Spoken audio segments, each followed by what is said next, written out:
Hello, and welcome to the 8th episode of Beneath the Surface, Tabletop Tempest's first actual play in the TTRPG space. I am Kris, pronouns they, she, and I will be your game master for this campaign. I am, as I say every week, beyond delighted, blessed, so lucky, feeling sometimes guilty for what I do to them, to have these cast members right here, both on and off screen, whom are not just amazing performers and role players, but immigrants and or a child of one at least. Together, we are bringing you a story inspired by Brazilian folklore that explores a lot of the nuances of living abroad while your ancestry is located in a place in another country. But let my cast introduce themselves. I'm gonna start from one side and popcorn its way down. I would like my players to introduce themselves and who they are playing, starting with Clare. Hello, my name is Clare. My pronouns are she, her, and I will be playing Carmen, which is who she is the playbook, the star. And we will pass it right on down to Danny. Hey y'all, my name is Danny. My pronouns are he, him, and I am playing Myto. Their pronouns are they, any, and they are playing the Brain playbook. And also, I want to mention Stitches, our favorite little Stitches. My sidekick, who is definitely some sort of extraterrestrial being. I mean, just an experiment. I mean, just a stuffed animal. Who knows? And on that note, I will pass it off to the player who, not only them, but their character is the most suspicious of Stitches. Passing off to Victor. Not suspicious at all. Hello, everybody. I am Victor, pronouns he, him. I am playing the lovely and not at all doomed Orúno Munín, who is playing the doomed playbook and absolutely is not at all suspicious of Stitches and Myto. And with that, I pass it to our part one of our set of Sibs, Val. Hello everybody, my name is Valiant Dorian. I use he, him, his pronouns, and tonight I have the distinct pleasure of playing Gabriel Zhao, who uses he, they pronouns, and resident big brother of this group of folks. And I'm going to pass it on over to my sibling. Hi everyone, I'm the sibling. I'm the younger sister, Tamsyn, Zhao. That is my character name. I am Nala or Jay, and my pronouns are they, them. And Tom's pronouns are she, they. And I am the legacy. And I think I'm last, right? Was I last? You are last. Yes. Oh, okay. Then I throw it back to you. As we do every week, a little bit of a heads up on some content warnings for this game. As per usual, every week we got family and generational trauma, we have loss and grief, we have rage, and we have lineage and stories. But specifically for this episode, we're shifting gears just a little bit, whether it's sad, whether it's more trauma, my players and their player characters will find out. In this episode, we have potentially violent conflict between PCs and NPC. We have discussions or expressions of grief. We have mentions of a child being given up. And specifically, we have possible death of an NPC. But lastly, a huge thank you to both our sponsors and our partners for this game. As you heard from my players, what playbooks they're using, we are using the Masks TTRPG system. And because of that, I would like to give a big thank you to Magpie Games for partnering with us for this campaign. They have provided us some softcover copies of the system itself, one of which we gave away, honestly, at this point, it would have been a couple days ago. So because we are pre-recording, congrats to whoever won it. We will have another one next week. And as for our sponsor, we have Smoking Glue Guns as the dice sponsor for the entire show. And I will not, oh, there you go. I wasn't even gonna reveal them, but some of our players have already gotten theirs in the mail. We are giving away a set of these dice. They have not been made anywhere else, only the people involved in this show. And whoever wins this giveaway you will be the proud owners of dice specifically made for this show. So please go check out our Twitter at Tabletop Tempest for all information, as the winner will be picked in under a week. You will get it in this lovely little black bag. So, now that I have, I'm in the mood and I got my, totally not fight music on in the background, are my players ready to dive in? Dive in.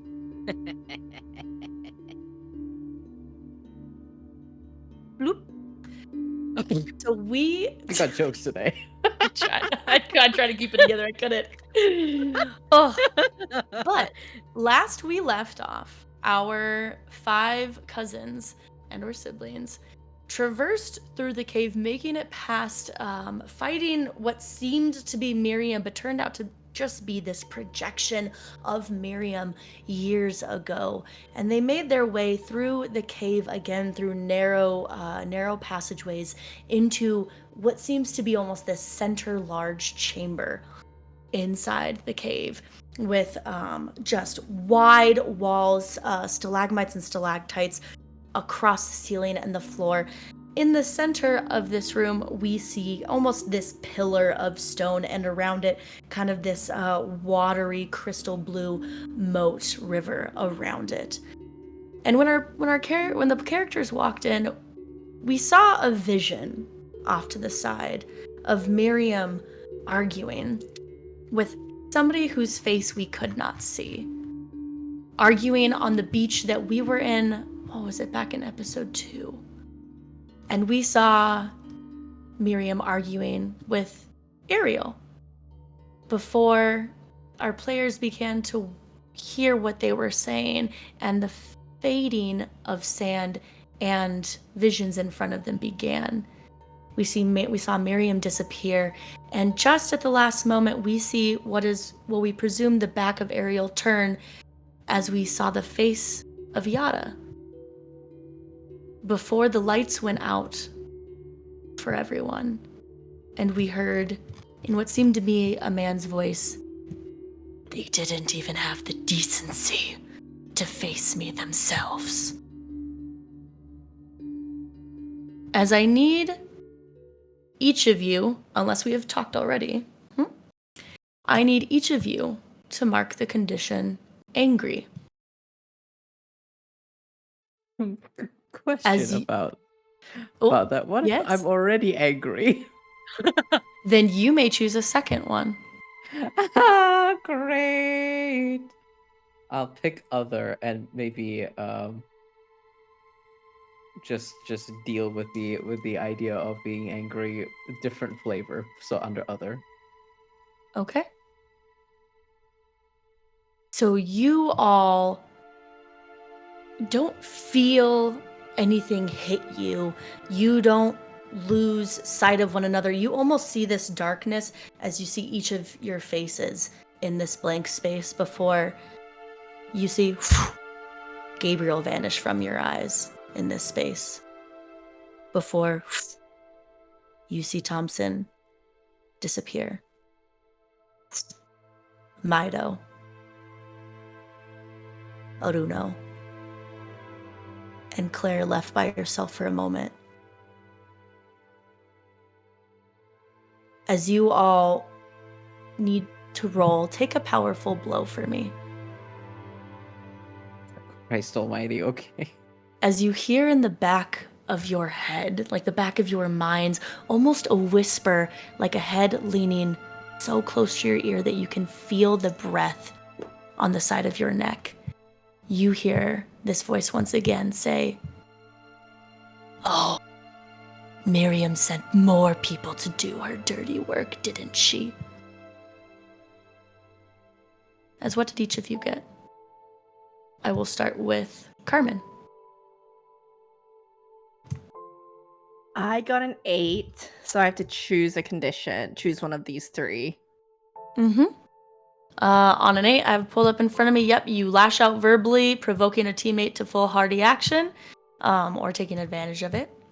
Or take advantage of your influence to inflict a condition. You can give ground, your opposition gets an opportunity, or you struggle past the pain and mark 2 conditions. What does it mean? Or take advantage of your influence to inflict a condition. What does that mean? You inflict a condition on somebody else who you have influence over. Oh, okay, I'm not gonna do that. You can't see anyone anyways, to be really Yeah. interesting. I'm gonna give ground. Your opposition gets an opportunity. Okay, we'll come back to you in a moment. Gabriel, what is he doing? I sure did roll a 6, which I am very happy about. Okay, nothing Sure did. happens. Thank As we keep going God! down, Myto, what did you get? I rolled a 4. Okay, same thing, nothing. Orúno? I rolled a 6, but with the condition that I just currently got, that would make it a 7. Okay, which one are you picking? I think I'm going to give ground. Okay, give ground. And Tamsyn. I have a question actually. One of my Ooh. legacy moves, which I haven't used at all, Oh! is never give up, never surrender. surrender. And I just need to know if this guy counts as someone, quote, with far greater power than you. Oh, by more than 10%, by more than 100%, yes. Okay, cool. So I get to roll on this move instead. Okay. Which I guess I do want to roll high because I got a 10. Otherwise, that would have been really bad. So, I actually get to choose a good thing from the Mhm. list. Yep. Um, It's such an OP move. it kind of is. Mhm. So my options are: I get an opportunity or opening against the attacker. I rally from the hit, and it inspires the team, and I can add one team to the pool. Which question for our audience and maybe my fellow players: what is a team pool? Because that has not come up yet. So a team pool is really just it's a pool of points that you guys can use together. For this game, I will say team pool is a +1 if anybody wants to pick from it. So it's like So a it's one +1. +1 that someone can just use on a roll. Yes, Okay. And then once one person uses it, it's gone from it's the pool. gone. Correct. Okay, cool. And then the last option is I keep your attacker's attention. Mm. I would like to add to the team pool because I think that is interesting and mechanically new. Okay. So, I rally from whatever this hit is. Okay. Uh, Does that include that the opponent is now focused on you, or was that just one of the things you could have picked? that is the third option. So I Okay, just just doing the team pool. hit and inspires the team. I also already have the angry condition, so you all probably hear Tom. I mean, assuming they can hear me, but Tom yells like probably just like a loud from the chest scream of rage. Probably also yelling Gabriel's name as well because I just saw him fucking disappear out of my eyes. And some of you feel a hit to your stomach for just a moment before you taste your water filling into your mouth. As you, I want to say, yeah, Myto, Gabriel, and Tamsyn find yourselves in the shallow, but still face down, like side of your body down, shallow pool of water around this large stone platform. As you look up and you see in front of you now, above you, a man who looks to be in his 60s, the signs of hard life etched into his face. His skin, you can see his arms, and from the neck up is a warm, medium brown tone. But his hair atop his head thinning, streaks of silver, evidence of years having passed. You see his eyes are deep set and a dark brown, framed by crow's feet, and his mouth, for a moment, pressed into a hard, thin line begins to open.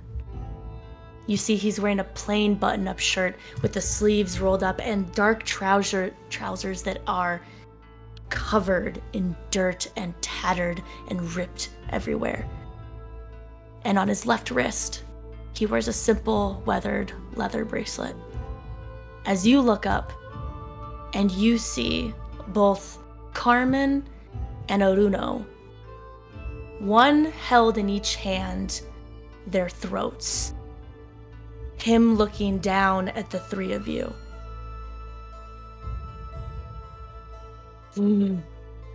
Sent you. Tom like stands up as fast as she can. And is he physically like huge, or is he just like a normal guy that is also just strong enough to hold them up? The latter. He's about 6 feet tall, but he's not like massive or anything. It just looks Okay. unreal strength. Tom coughs out a bunch of water and stands up, and is like absolutely just glaring at this guy. And I have my stick, right, when we were transported, or nah? Yes, you still have your stick. Okay, cool. I take my staff, and I want to just like step forward with it and like slam it down into the rocks, probably in the water. And Tom says, "Put them down. Who are you?" Who am I? Who am I? They didn't tell you! As he's gonna throw the two of you into the wall on the other side of the room, as I need both of you to take another powerful blow. I Both would Carmen like. and Orúno. Can Orúno attempt to use his psychic ability to create a cushion for at least Carmen in the wall, so she doesn't take the blow? You can certainly try.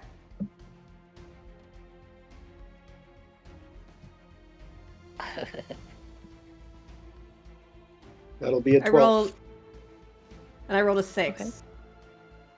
6 is good. 6 for- is good, Six is right? good. 6 is good. Yep, a 6 is Yeah. good. A 6 is good for this one.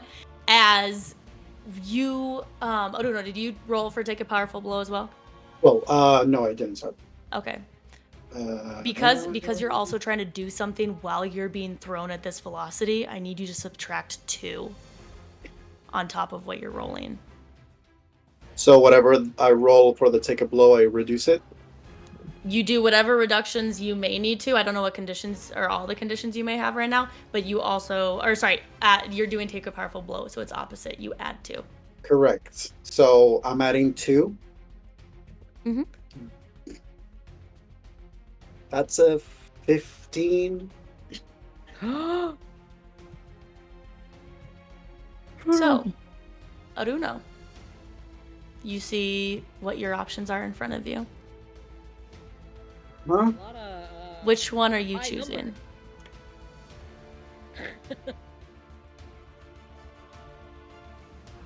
I am going to choose lose control of yourself, or in a terrible way. Okay. You see this psychic construct appear, spanning the whole part of the stone, part of the wall of the cave that you see Carmen and Orúno flying into. And Carmen hits it and bounces down. And Carmen, you just feel your breath taken from you as you fall to the ground, but you feel no pain as you look up. And a second later, as you touch the ground, you all see Orúno fly through this psychic construct like a portal before fading out of sight. And you don't know where Orúno went. Orúno! How many years has it been? I don't know. Who the fuck are you? Sorry. No, you can swear. I think this is an appropriate moment for swearing. Who the fuck are you? Gabriel immediately rushes over to Carmen's side because our powers are linked, and holds out the shield within range of you in case this person tries anything. And he looks up at this man and just says, "We were sent by the family. If you think we were sent by Miriam, you're incorrect. So, exchange. Who are you?" And you see him vanish. Everyone, keep your wits Before- about you. Gabriel, Myto, and Orúno, or not Orúno, because you are not here. I was Gabriel, like, damn. Carmen, and Myto, you feel your heart rate begin to increase, and it's almost like you can feel it hitting into your chest, as you have not felt this level of anxiety and anger before in your life.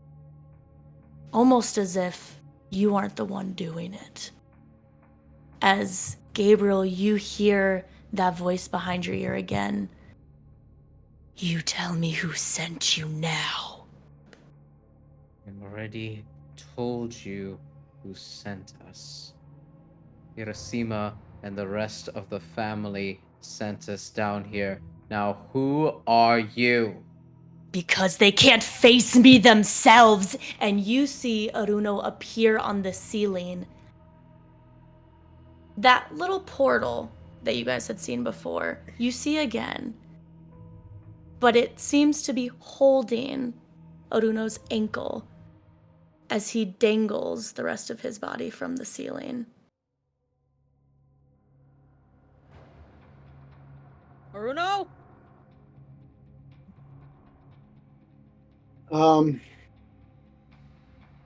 I think Orúno falls first. It's just that moment of feeling as if this was about to keep falling, and suddenly finds himself just dangling upside down, and it's just a and he looks up, which is down, and sees the figure. I'm assuming I'm right above this individual. You don't see him. Oh, Gabriel see. heard him right Okay. behind his ear, but you do not see him. Gabriel, if I may, everyone, will retort really angrily, and just say, "Stop this nonsense! We have no quarrel with you. We don't even know who you are. But if you do anything to Orúno, that will change. Let him go and let us just speak." Oh, suddenly the family cares about one another. If you care so much, then catch him. As you see the portal Wanna open try. and I wanna Orúno try. begins to fall. Okay? I want to try. All right, go What are ahead. you doing? I'm strong now. Myto would I'm also gonna- like to try to save Orúno Oh, as well. Yeah, I do too. Okay, what's going on as you guys begin to watch Orúno fall? Tom's And just for option right context, he's now- falling about like over 100 feet. Jesus So- Christ. Cool. if Hey, Perfect. for effect, just because I don't want to take away from people catching me, you will probably see that through the fall, Orúno is trying to create like constructs, but he makes them too close, and you just see him sort of like hit them and then fall into another, try to create another one, grab it, and it just slides off, creates another one, he breaks through. It's kind of slowed the speed at which he would have fallen, but he's still falling. He's not able to like create something that will actually sustain him. So Tom doesn't have anything fancy. Tom's option right now is going to position herself underneath him as best she can, and is going to try to catch him in her big beefy arms. That's And- my option. Gabriel, your power is more like magnetic, right? Yes. And is Orúno wearing anything metal? Not at all. You don't have a watch. You don't have any jewelry. Not a belt. Not a nothing. I think I that have the- a he- potential pitch. he has a necklace, but it's like a leather string necklace. So Yeah, the even closest I- thing would be like the thing that The it's wrapping the clasp. pendant, the clasp that's wrapping the pendant from That's about it. That he does. Because I was wondering if, like, Gabriel, you and I could, like, repel him a little to soften his fall. Do you know what I mean? I was going to pitch because I wanted to clarify, Kris, on a rule thing here. One of the conditions, one of the things that you could do to clear a condition is a foolhardy action. Now, I wanted to clarify if this just means I do a foolhardy action, or if this means that it is a specific thing I have to do. It's just very general. Okay. And I will also, I know you're trying to do something. I know Myto has also wanted to try Yeah, to so do it as well. let's have the folks who want to save Orúno go first, because I've got another thing planned. So go ahead, Myto. Okay. Yeah, through this whole interaction where Gabriel stood up to this person and how Tom was just yelling full force, you see Myto almost in a calm reserve, and you can see the sweat coming down, just kind of covered in this water, but they've been kneeling on the ground, and she's kind of like digging through her backpack, and she brings out a cube that some of y'all might have seen during our training period, and it looks like this probably like a 4x4 metal cube that kind of glows the same turquoise as the Milan around us. And through the backpack, Myto's gonna pull out one of the tentacles that they tore off of one of the big stuffies and starts full force trying to stuff it into this glowing tesseract, and you kind of see things glowing and things sparking, and as they get the end of the tentacle, this octopus tentacle, into the tesseract, you see Stitches standing close to Tom, still just about a foot off the ground, but his two arms turn into these big pink fluffy tentacles, and they start rising up, reaching towards Orúno's constructs and towards Orúno. And that's my take on a brain move that I have called Always Prepared. What is your role for that, if any? It says I can unleash my powers to produce a new minor invention, and I can do it twice before I have to mark a condition. Okay. So unleash your powers then. Okay. And unleash your powers is plus food, which is okay. Oh, okay, that's an 11. Okay. So you all see these mutations rise. And Tamsyn, you see these tentacles just appear over you as you are standing your ground, bracing for impact, before you just see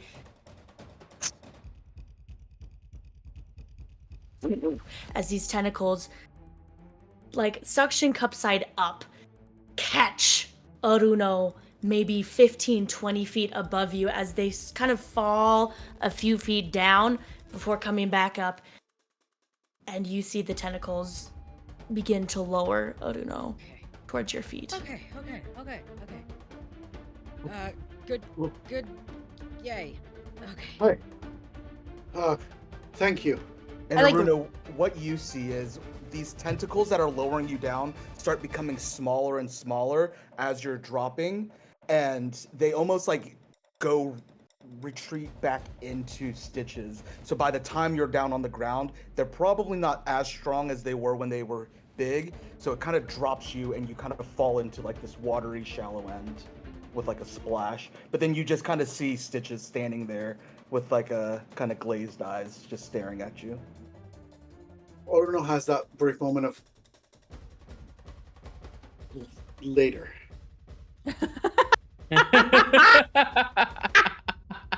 And he just looks at Tom as well and says, "Thank you." I didn't do anything this time. Glad you're safe. Tom's gonna look around for the guy. You turn your head and you see him right in front of you as you feel his breath as he goes, boo. And with one flick, you feel the stick fly out of your hand to the other side of the room. Not the stick. I guess you all do care. as he disappears again. Yes. Fantastic. As he disappears, my beloved GM, I want to take a foolhardy action. Okay, what's he And doing? Carmen, feel free to join me on this. I will. As Gabriel locks for a single moment, locks eyes with you, and unlike every other moment with Gabriel, there is a level of fury that permeates beneath the surface of his eyes. And he the shield rattles against his forearm, and what I would love to do, GM, is I want to release the shield and have it ricochet off of the walls so that it just covers an entire surface area, so I can maybe clip this guy once, twice. Like, I want to try and clip him to find out where he is, because I do not know whether the nature of his power is he vanishes or if he's like invisible. That's what I want to do. And are you like Captain America style, like flinging your shield? Okay, then Yeah. I would like to give whatever the mass equivalent is of the help action and send electricity through my fingers, like Storm style, to just propel the shield forward. Storm and Magneto team up. Let's go. Okay, so Gay as you. hell. This is Gay as hell. Pride Month. People watching, it's Pride Month right now. So just so I'm understanding this correctly, you are sending the shield kind of around the area. I don't know if it's like a dome or if it's just around, and Carmen, you are using your electricity to do which part to of it? like charge the shield, Okay. and as it's like pinging and ricocheting off the walls of this space, ideally if it clips this guy, he gets like a jolt, like he gets physically shocked Okay. back into our space. Mm-hmm. Why Roll. are so- you're looking at it knowingly, and I don't like that. Gabriel, roll me unleash your powers. Fantastic. It's one of the few moves I don't have a no. -2 now, which is So- thank goodness. And Carmen, Claire, I leave this up to you. You either can provide the help action by just giving a +1 to Val, or you can try to not help and you're doing your actions separately in hopes that they happen at the same time by unleashing your powers. And you have to decide before Val Yeah. says what they Yeah. rolled. I'm holding it in my hand. I'm gonna give it to. I think I'm gonna give it to you. I'm just gonna Okay. give you the help action, because if I don't and they just end up being separate, like I feel like that's not gonna help. Fantastic. All right, so that's +1. I'm rolling plus freak, which isn't fantastic for me, but I'm hoping for a miracle. It's And fine. We also rolling out here too, so don't mind me. Just rolling for no reason. Okay. That's terrifying. That is a 10 total. I rolled A 10 boxcars -2. Okay. You rolled a 10 and they rolled an 11. So, Uh-oh, fuck. Damn. what happens, what you all see is Gabriel throw out the shield into this ether as Carmen, you for the first time, it's not that you are in control of the electricity coming from your fingertips. For the first time since you were a child, you feel completely in control of everything. As you see the shield and you grab onto it and you begin to slice Gabriel's shield through this cavern before you feel your body pull forward as you feel it hit something. As this person comes into view again, their chest having hit the inside of the shield. Almost, they were moving so fast, their arms, it almost enveloped around the shield now. And he looks up at Carmen and goes, I guess we'll go together then. As you see him reach out, and you see him almost grab on to the electricity sparks you see in the air as if they are a rope. As you feel yourself launched forward, pulled into the other side of the shield. as electricity begins to wrap up around each of you, both of you sandwiching the shield. And he turns to the four of you. Is she alive? That's all that matters! Ooh. Ariel, is she alive? Yes. She should be. You tell me where she is, because I know you are here to send me. And if I'm gonna go and I have no answers, why We can't she don't go as even- well? We don't even know who you are still. How do you know Ariel? As Tamsyn, you see your stick begin to rise on the other side of the room. As you feel kind of like this feeling in your knees. Not that anything's physically happening, but you feel your knees give out for a moment as you hear this tiniest little. The stick Ow. starting to be broken in half.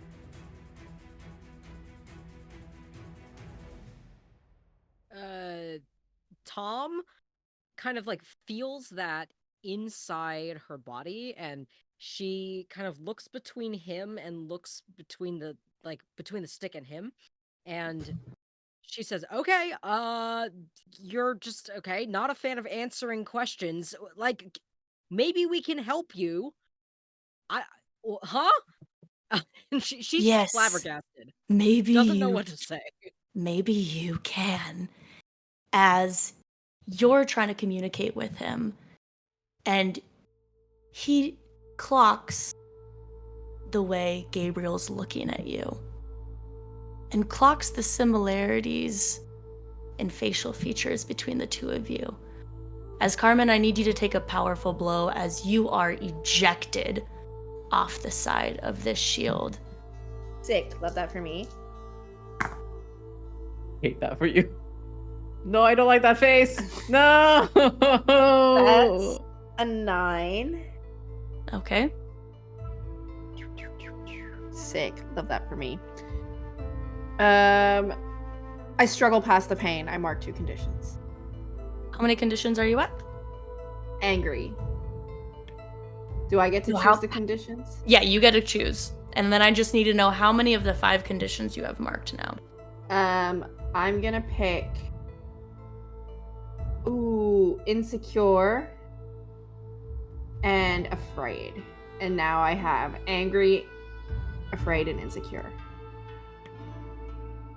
As that control and the power you felt finally being in full control of something in your life, you feel drained from you as you hit this wall face first and topple to the ground.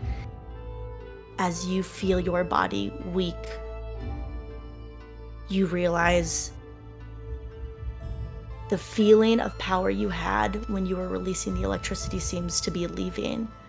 As you look behind you and see that last little bit of electricity leaving the tip of your finger and being shot towards Gabriel. As I need you to roll me 2d6. Okay. A 7 Take a plus powerful- 7. Nope. Just roll 2d6. Don't add anything. A Okay. 7 plus is one thing, and a 6 or below is another. Okay. Okay. Just in case you need to know, I have 3 out of 5 conditions. Just letting you know. Okay. That's a lot of conditions. I sure do. That's an 8. That's an 8. As you see the electricity that once bound Carmen shoot out towards you and circle you, as you begin to feel yourself getting pulled, arms tied to your sides towards the shield, as he looks at all of you but stops his gaze at Tamsyn. No stick, from Hiroshima to help? I'm I guessing your barely know brother what the fuck too. the thing does, dude. Then you have a moment to say goodbye to him before we are both gone. As you see him being Can pulled I? closer. Orúno, are you raising your hand? Can I? Mhm. And then I also have Yeah. something. Orúno, what's going on? What's going on? I'm gonna say So- maybe Tamsyn's just in a quick shock for a second. I need to get a clarification of my doom signs. I can use one of them to mark my doom track, correct? Like I can choose, I'm going to use one of my doom signs. I want to use one of my doom Yeah. signs so I can So mark. Okay. anytime you use a doom sign or you attempt to use a doom sign, depending if you have to roll, you mark your doom tracker no matter what. Great. I am going to mark a doom sign, and the doom sign is portal, which allows me to appear in a scene with anyone that I want, and I am attempting to use the portal to take this individual and myself into a mental void. Pog, let's Give me 1 Very go. second. fog. And let's remind ourselves that he has So, the angry quick- condition. quick pause. So portal. Okay, mark your doom to appear in a scene that you want. So you're just trying to go into like a nothingness. Yes. Okay. I need everyone else to either deafen or take your headphones off. You cast this needing nothing, and you feel it in a state of panic. It almost happens out of nowhere, something you have never done before, as you are now standing face to face, only a few feet off, with this man.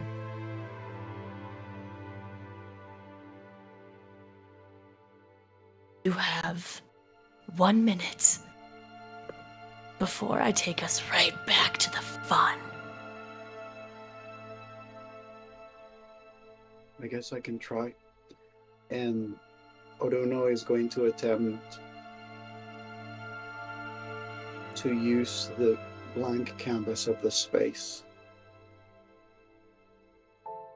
to make a screen appear of the memory that Tamsyn had of listening to the conversation on the phone,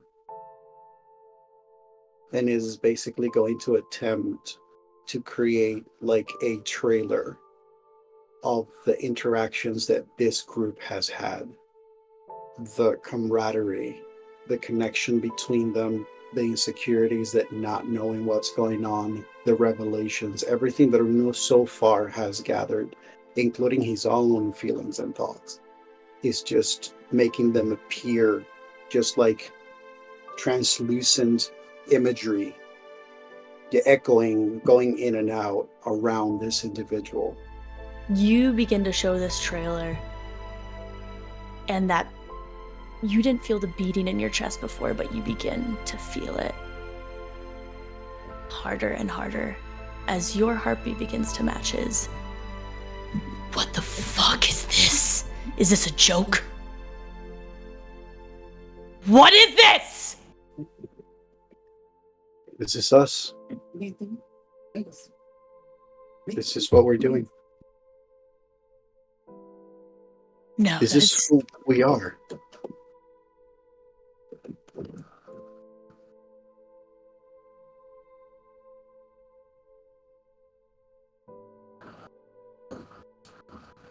and you see his jaw clench as one single tear falls. Then let it be a fight. If you were sent here to take me, the least I can do is go out with a fight.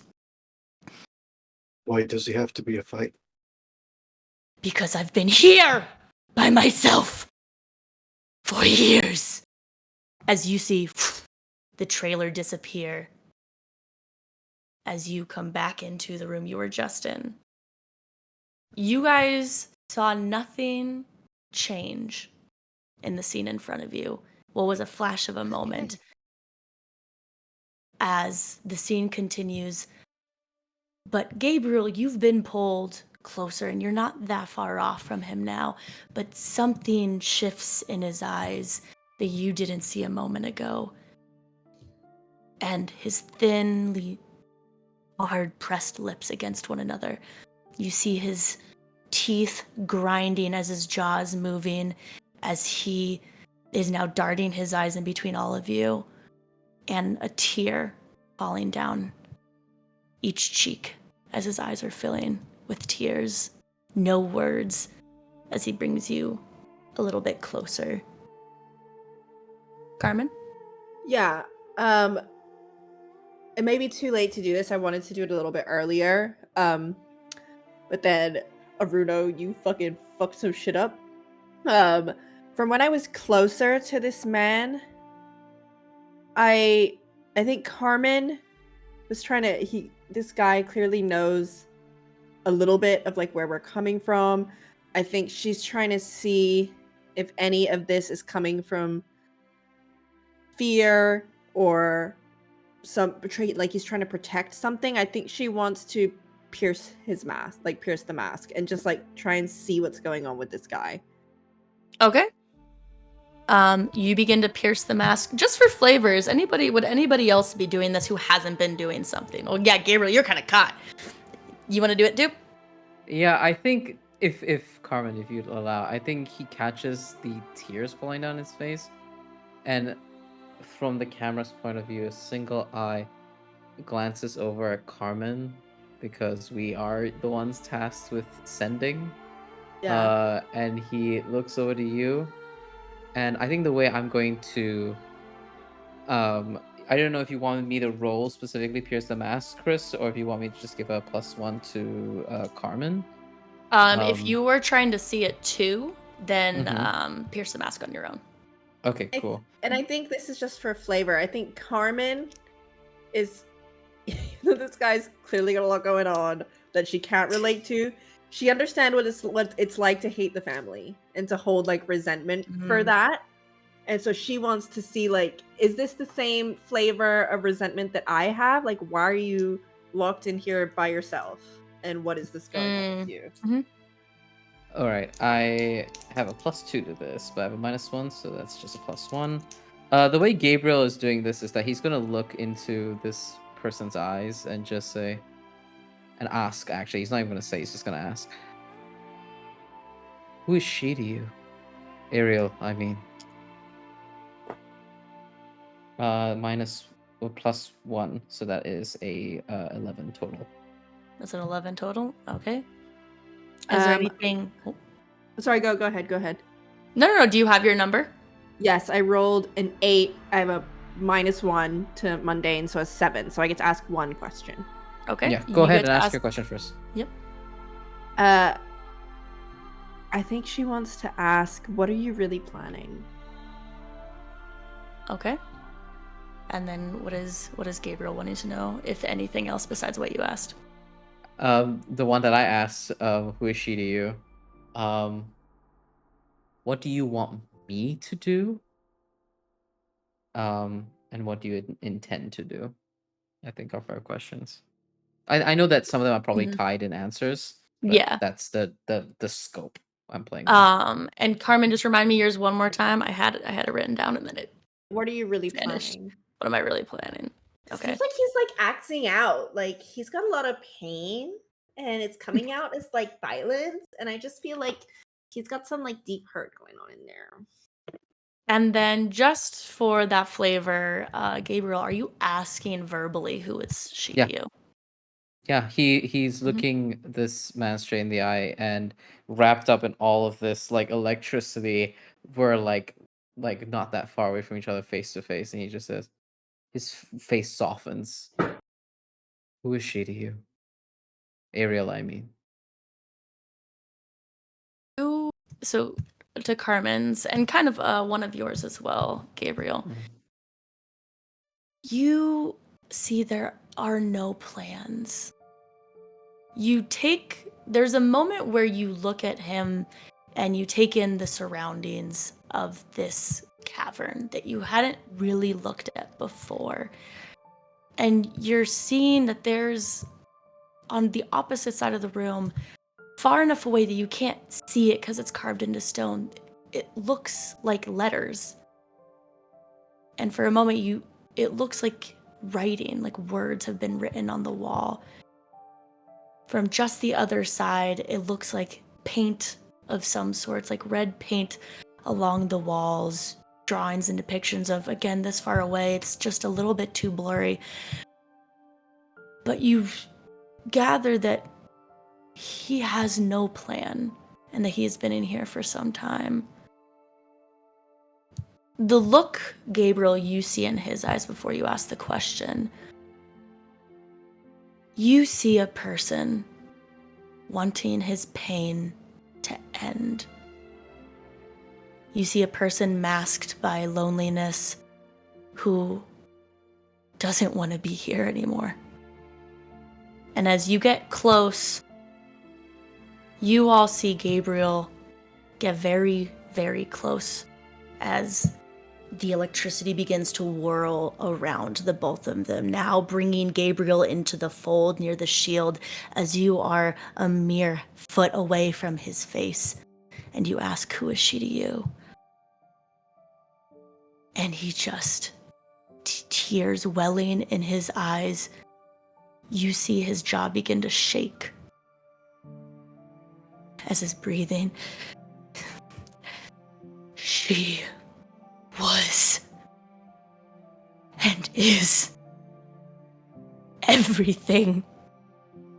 As all four of you see Gabriel and this man overtaken by this electricity, as you hear zaps coming from each side, as it looks like the electricity is going to squeeze them into nothing. As Gabriel, I need you to mark your last two conditions. As you all see Gabriel's head fall limp and his eyes shut before the electricity begins to take his head in.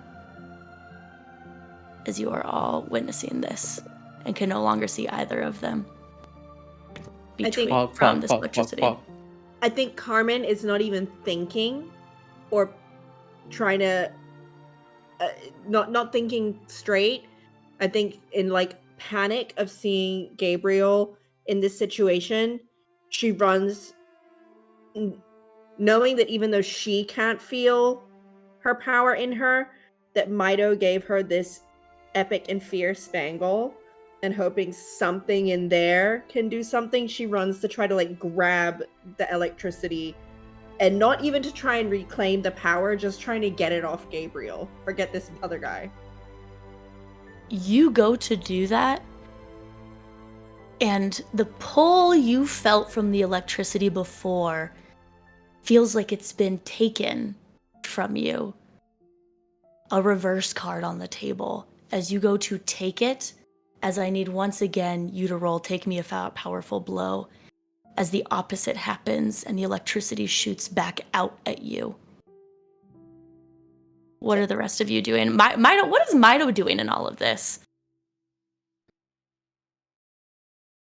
You see almost, again, it's a lack of emotion in a very stressful situation.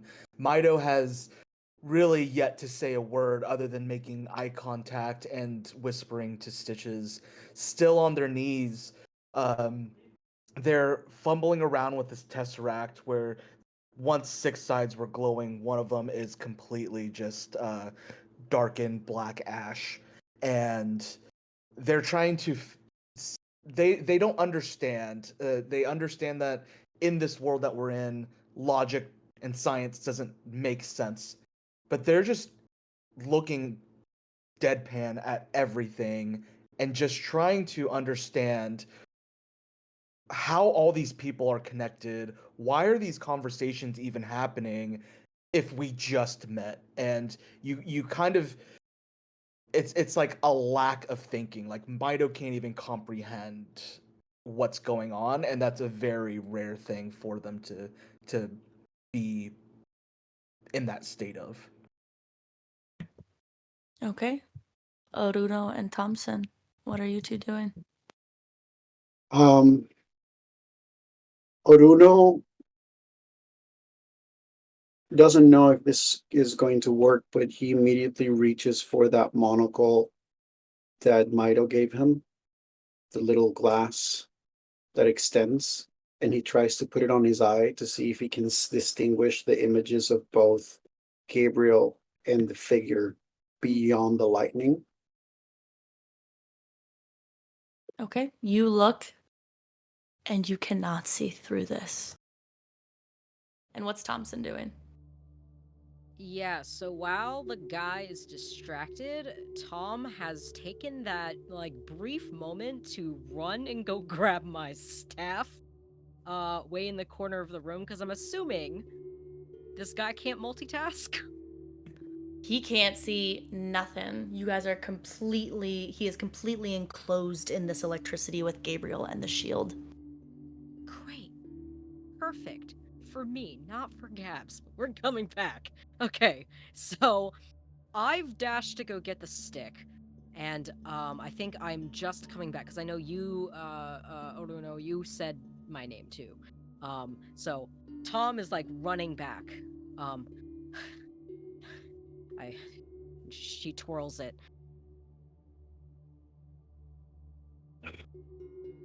I don't know if this is going to work, Uh-huh.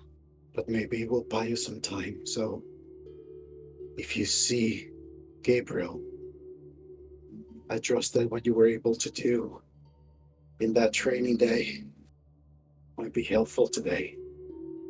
Yeah, that's what I was thinking. And And Tom is going to step closer to this ball of electricity. I know that in the thing I don't have a lot of time, or at least Tom thinks that there's not a lot of time. So she's not being like slow about this, but she wants to get a quick look at this thing to kind of see if there's a break in it at all, or if it's completely opaque. Maybe I know there's a move to like examine the thing, assess the situation. Could I do one of those? Yep, you can absolutely assess the situation. Okay, cool. Plus superior, of which I am not. Great. Okay, that's an 8. That's good. Okay, that's good. So,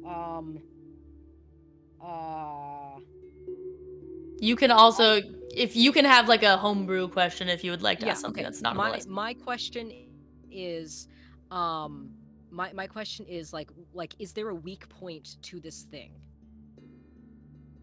You don't necessarily see like a weak point on top, but you look down and you realize the only thing you can see are the bottoms of shoes, as you can Great. differentiate between Gabriel's shoes and this person's.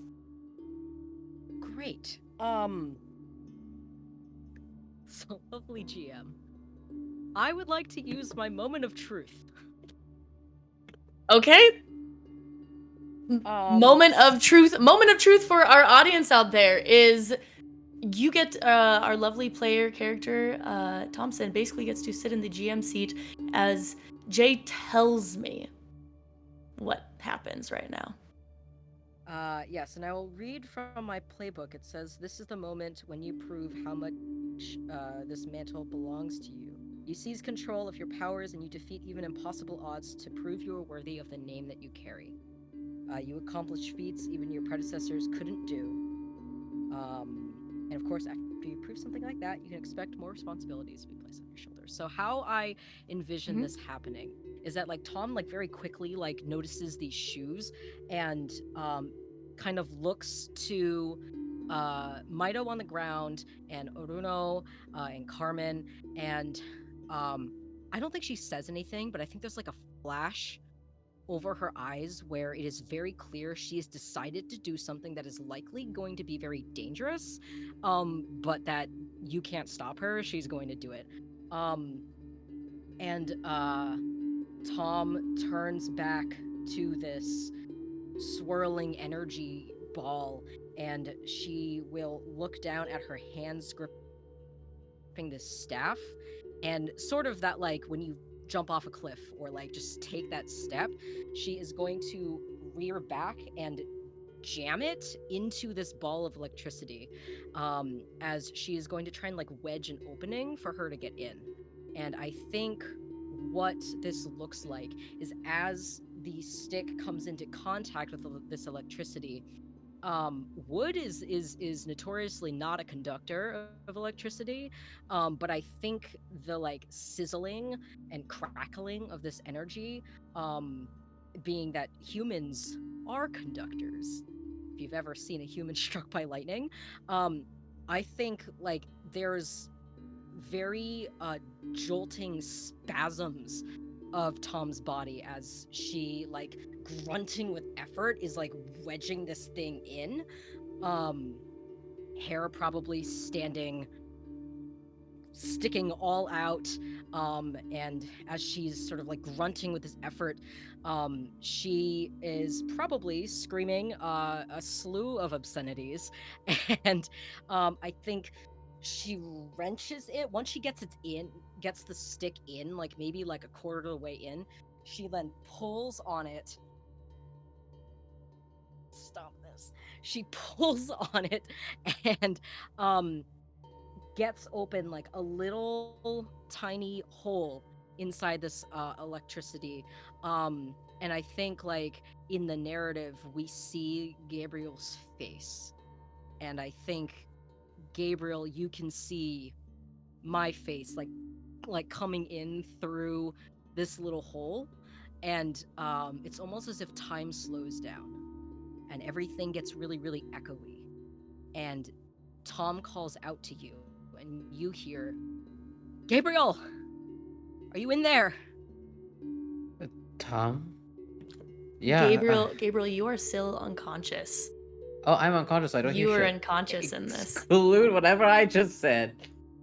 Can he still hear me? He cannot hear you. You But- do okay. see a sleeping, like an unconscious face of Gabriel. Okay. Tom says, look, Gabriel, please answer me, Gabriel. I can't lose you. I can't lose you. And she just keeps pulling on this, and once it's like large enough, she like sticks an arm inside, and like is still like spasming, and as this electricity is like coursing through her body, and using my brute strength that I have, one hand still gripping this staff, I am going to just pull this thing open, and how I imagine this going, unless you tell me no, is I would Well, like to... do you want to pause for a moment just before you do it? Okay. I'll let you continue the moment of truth, but for a moment, you break this open and you feel what was lost come back with the staff in your hand. And you feel air around you begin to circle you like a piercing volcano as you rip through this electricity. And you all witness this brush of air flurling around the three of them now as stones and bits of water are flying out around them. And Tamsyn, you cut through and see the limp face of Gabriel as you begin to call them. But for a moment in that slow down version of reality, you hear the delicate whimpers of the man next to you,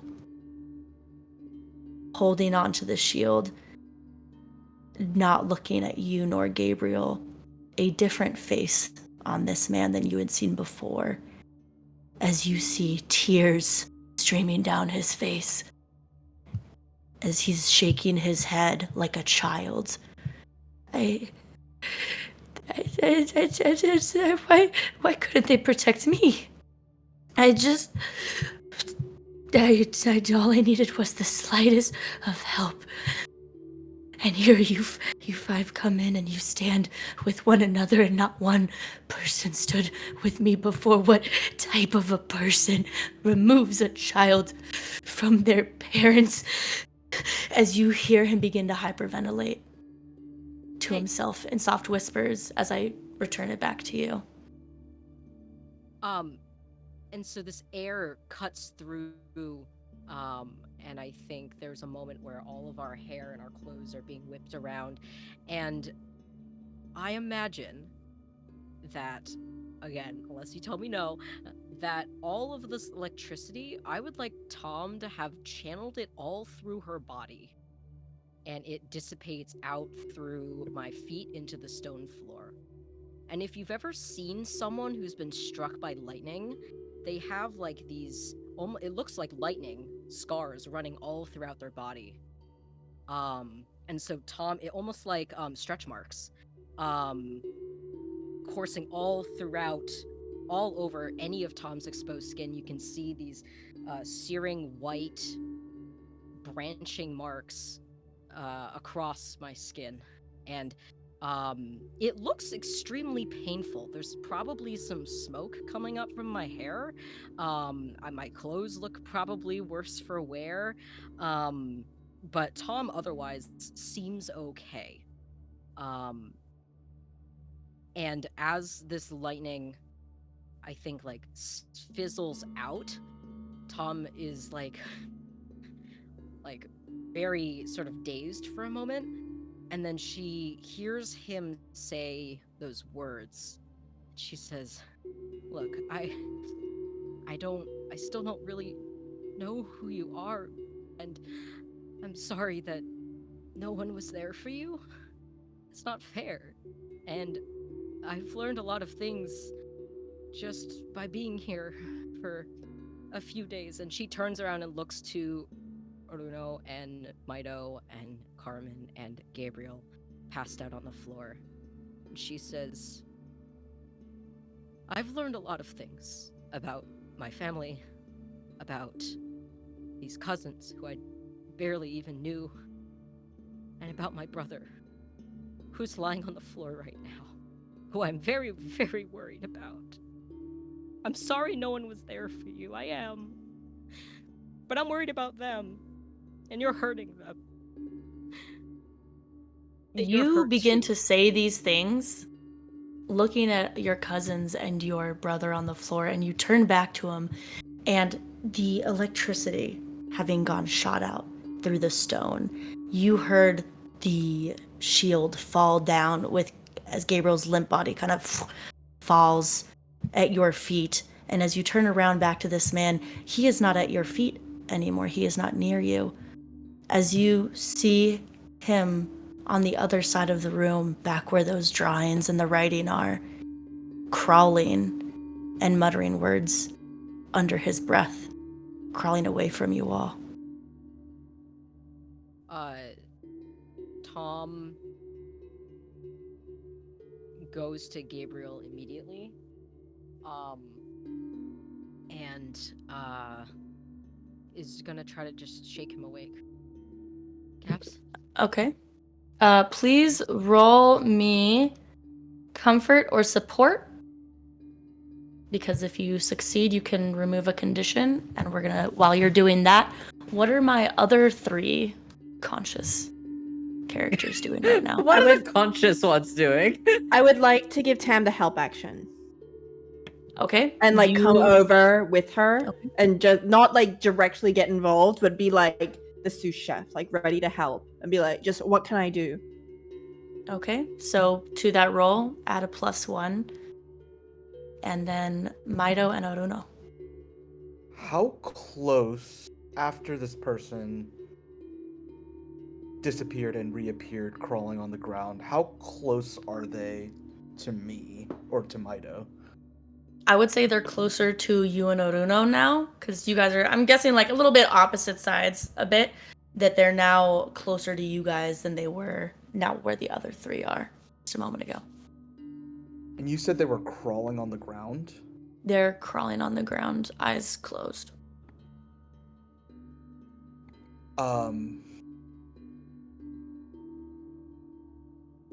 I think innately, Myto finally gets up off of their knees and stands up and looks over to Orúno to see where his attention is. What is Orúno reacting with? Um, Orúno is actually intently eyes locked on this figure, and Orúno is actually tapping into his dark vision. And I am using into for that dark visions mark. You have a vision about the situation at hand, and after the vision, ask the GM a question. They will answer it honestly. Orúno is locked on this figure, and he's trying to tap into the mind of this person to learn who they are. Are you trying to get into their memories, or are you trying to have a vision about? Because what you're describing sounds more like getting into memories, No, whereas dark visions will be it's almost like you're tapping into the future. Yes, I'm tapping into either.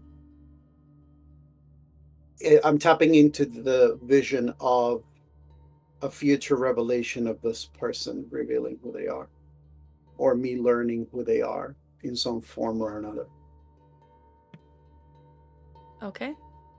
We'll come back to that in just one second. Myto, you see Orúno just staring at this man crawling on the ground. And Myto, with stitches just held close to their chest, just as they normally are when this is their comfort position. Again, just still trying to piece together this juxtaposition of this huge thing overtaking Gabriel, seeing Tom break it, and then all of a sudden, this once towering figure who's trying to hurt the family on the floor, crawling, eyes closed. Can I hear him weeping or anything? Is he saying anything? Ooh. Are you gonna try to move closer to here, or are you trying to hear from afar? Yeah, I think Myto, seeing this and seeing Gabriel on the ground and we're stuck here, I think Myto will just innately just start taking steps towards this person that is obviously in a not even a defensive position, just on the ground. Okay. So a few things happening all at once. Going back just a second. Tamsyn, what did you roll? What was your roll on that? That is a. And you have a +1 from me. Oh, amazing. And that's an 8. And then, do I get a plus? Comfort support plus mundane. I am neutrally mundane, aka +0, so 8. Okay. So between you and Gabriel, with on a hit, which you did, Gabriel hears whatever you're saying, and they can choose. Val can choose to clear one of the conditions, and you will take that breath of coming back to consciousness as you hear Tamsyn talking to you, which I'll give just a moment for that before we jump back to the two others near this figure. So I think what happens is Tom immediately falls down to her knees and is leaning over him. If he's leaning back, her face is she's leaning over his head. And for the help action, I think if Carmen comes up and is like, "What can I do?" Tom tells her to go get some water to help me splash it on his face. So Gabriel, you wake up, your face is a bit wet, and you see me looking down at you, and Tom sees your eyes, I think, flutter a bit, and she just breathes out a huge sigh of relief. And the first thing you notice about me is I have white streaks, like all throughout, like all down my shoulders and across my face, probably. And she is just like breathing heavily, looking down at you. Gabs, you awake? Yeah. And his eyes flutter awake, and as he says in groggy consciousness, noticing all these new changes about you, just murmurs out, What happened to Doesn't your matter. I'm hair?" so glad you're okay. And she leans down and does like a really sloppy hug like over your body. And just starts, I think, like crying into your shirt. No, I'm okay. Don't. I'm okay. And he like groggily comforts you. That he's still between like consciousness and unconsciousness, but he feels very loved and held in this moment as he just holds you in this moment, and looks over to Carmen, who probably still has a bit of water, and just gives the most tired, groggy smile at you. Yeah. And Tom will just suddenly suddenly out of the blue like sits up and like looks towards Myto and Orúno and just like points in the direction that the guy is and just like, can someone go check him out? Where? I literally can't see him. And then Where? goes back to like making sure that Gabriel's okay. Yeah, and Gabriel will murmur out because he's so groggy and unconscious and has no filter. Probably for the first time in front of everybody. I think he's on Ariel's Myto. And he like looks over to Myto and looks over to this man who's like whimpering in the corner, and is like, I think he's Ariel's partner. And you say that weakly under your breath as the camera goes back to Myto and Orúno. Orúno, you see Myto taking steps forward, but your vision doesn't go in and out as it has in the past, but almost just blurs as you see in front of you almost this visage, kind of like if you're out in the desert for too long and you swear you see something in the distance. As you see this man lying on the ground, looking up at Gabriel and Carmen, with no thought behind his eyes, nodding. You can do it. Before, in this vision, you see his eyes close and a spark of electricity just outside of your vision. And Myto, you step closer and you see this man's eyes closed, not like forcibly closed. It almost looks like without a roll, unable to open in pain. And you see the smallest trail of blood behind him as you hear under his breath, Make it stop, please. Myto, I'm sorry. Ariel, I'm sorry. Myto, I'm sorry. I tried. Take your breath. And Myto whispers over to Stitches, and Stitches immediately like runs over to this man on the ground, in a way that is still probably like 1 foot away from him. And it's like, are you looking for? What are you looking for? Can you just relax? How do you make peace with that type of loss? The memories won't stop. As he catches his breath and falls limp on the ground. And for a moment, you don't see his chest move before you hear, as eyes still closed and still unconscious, you see him begin to breathe, but his face unresponsive. You see Myto take a step towards this person that's laying. Are we still kind of in that shallow water? And is there like a shore nearby, or is there dry land-ish nearby? Yeah, so just like the room or cavern that you guys are in, think about it, it's like a large outer circle of stone, a smaller like inner circle water like moat around the stone platform. He was crawling towards one of the walls, so you guys are on the stone, like the outer circle. Gotcha. And you see Myto almost like I wouldn't say emotionless, but almost like surgically take a few steps closer, and kneel down behind this person and try to put them into some sort of position where their breathing isn't compromised. So um, uh, if it's in on a flat surface, maybe the recovery position in like first aid or safety, or like if they're close enough to a wall. Myto is almost, they're not very big at all, but just kind of like using the body strength that they have with the help of little stitches is trying to get this person to sit up, to get into some sort of comfortable position. And you're able to kind of like seat him against the wall as his head's just like a little off to the side, but his breathing is much more steady than it was kind of raspy when he was kind of crumpled on the ground. Yeah, and almost methodically, kind of just how the fight started.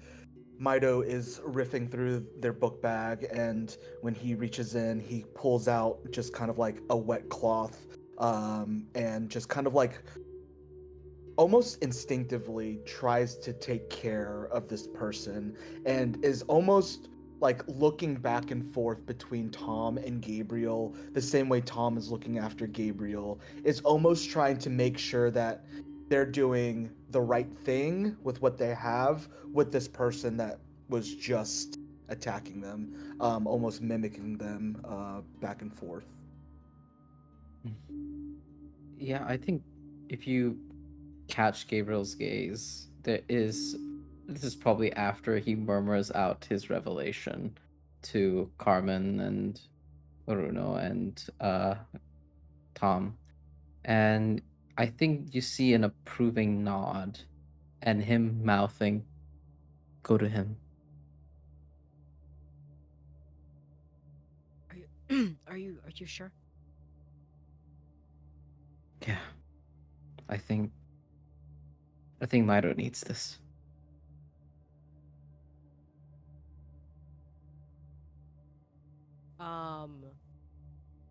Who was with me again? It was Carmen. Have you gone to go to the guy? Carmen? Yeah. No, not yet. I was actually just about to ask. Myto, do you need anything? Do you want me to go with you? So Myto is looking across the room at the three of y'all, but has only made eye contact with Gabriel. And when they can't hear or read, but they see a nod, and before Tom or Carmen can really make eye contact with them, uh, Myto turns back and puts their attention on the person.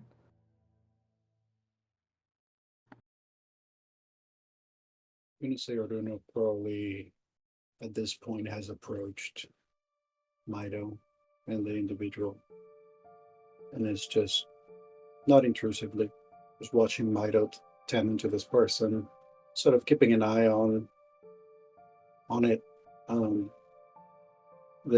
This person's like whether or not they can wake up or lash out. Yeah, and as Orúno approaches, you hear Myto not necessarily talking to you or necessarily talking to the person. Maybe you assume that they're talking to Stitches, but you just hear Myto whisper, not whisper, but like in a weaker voice say, it's fascinating that power can be taken away so quickly. You go from having strength to and then looks down at this body to almost nothing, and in such a short amount of time. What is power, and how does time fit into any of this? And then Myto kind of like looks up at Orúno. Are we gonna be okay?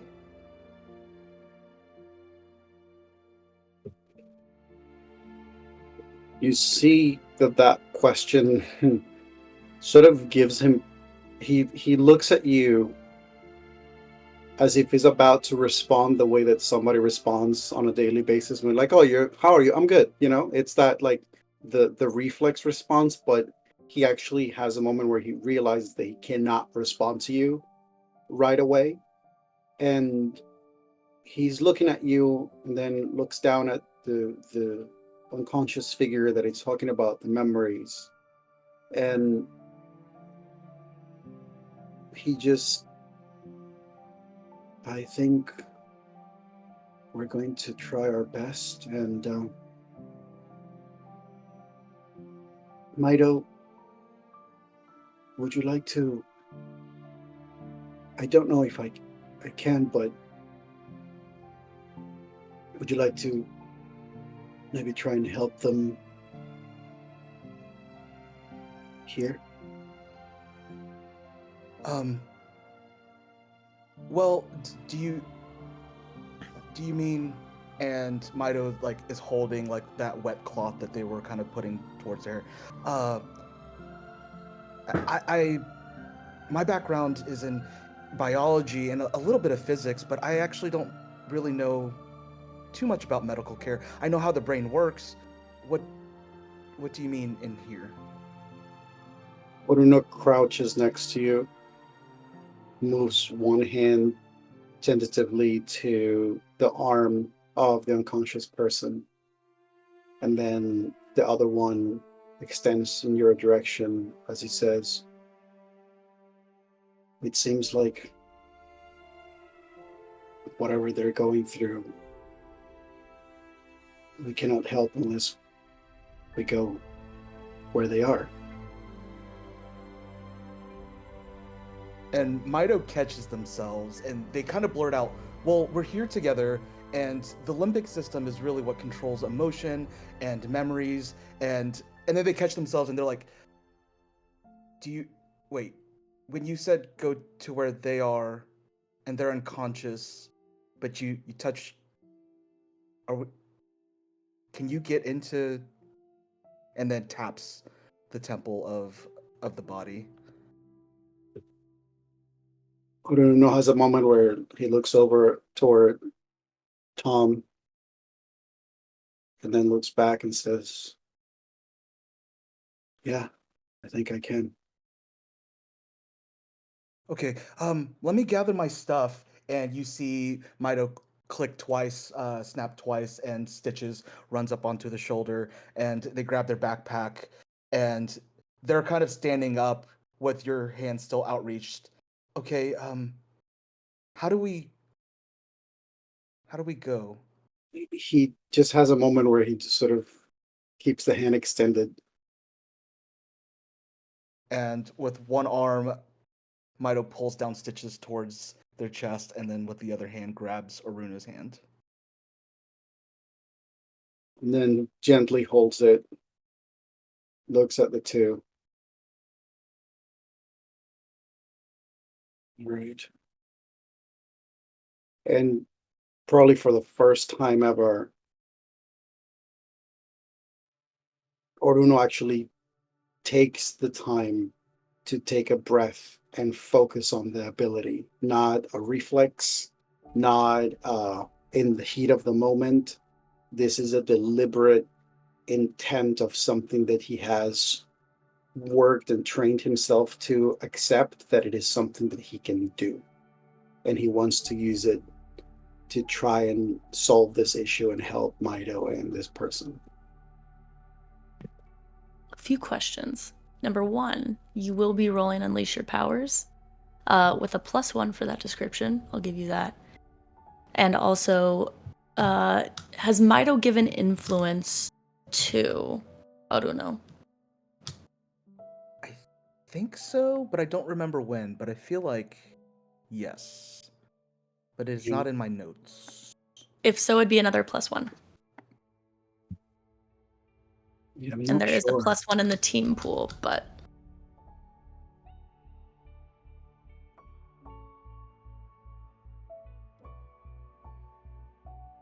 What do you say, Myto? Do we want to roll as info has been given? If the team's okay with it, yeah, I think this is an important role.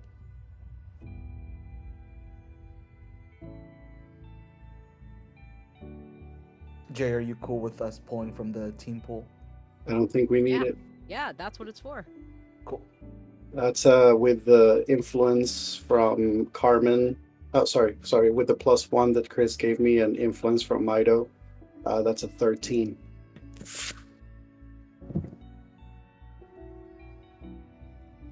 Orúno, there's a peace in the transition that you haven't felt before. Before it was quick and in your face and you were surrounded by darkness out of nowhere, but instead yours and Myto's breath almost synchronizes as you both exhale and just relax in seated positions. As the three of you, Gabriel, Carmen, and Tamsyn, see nothing change. There's no eyes flowing back. You just see Orúno and Myto sit seated next to this person, and their eyes close. And you see their heads kind of go into one another, like resting on one another's heads. As the two of you almost awaken in seated positions, almost like you have these, you look around and it feels like you're in a movie theater. You see seats as memories begin to play in front of you, almost like they're projected to watch. You see the tape rewind, and you see Ariel entering an unfamiliar home with a diaper bag in hand, before sitting at a kitchen table across from what seems to be a younger version of the man you were just fighting moments ago. You see Ariel place the diaper bag on the table with 1,000-yard stare and tears filling her eyes. This younger man takes the diaper bag and turns it upside down, and you see nothing drop from the inside of the bag. And a profound disbelief etches across his face and his brown eyes before he stands up, and you see him toss the diaper bag across the kitchen before beginning to shout and weep, shouting words that you cannot hear, but you see the incredulity on his face, unwilling to believe what he now knows is true. As you see, without words, once again, an argument between Ariel and Naren, a name you hadn't heard before, exiting Ariel's lips. You hear no other words, but reading the man's lips before the tape begins to forward, you can see the words, "But he is our son. What type of person removes a child from their parents?" As the camera flashes forward as if someone sat on the fast forward button, and you see the same man now, a few years older, sitting at the same wooden kitchen table, but this time alone. In that empty chair across from him, a small balloon tied to the top. The balloon reading in confetti letters, "Happy Birthday." In between him and this empty chair, a birthday cake with 7 candles lit. And you see him finish writing a letter underneath the glimmering light of these few candles, and you see him stuff this letter into an envelope, his lips barely moving. As you can make out, reading his lips once again, he is quietly singing "Happy Birthday." And as the song finishes, we see a single tear fall onto the envelope as he turns it over, and it's addressed to Myto, the address of Grandmother Luna's home. We once again see almost choppily now. Scene shift until not too many years ago. We see the Cidade das Marés, the underwater city you just came from, but this time it looks so different.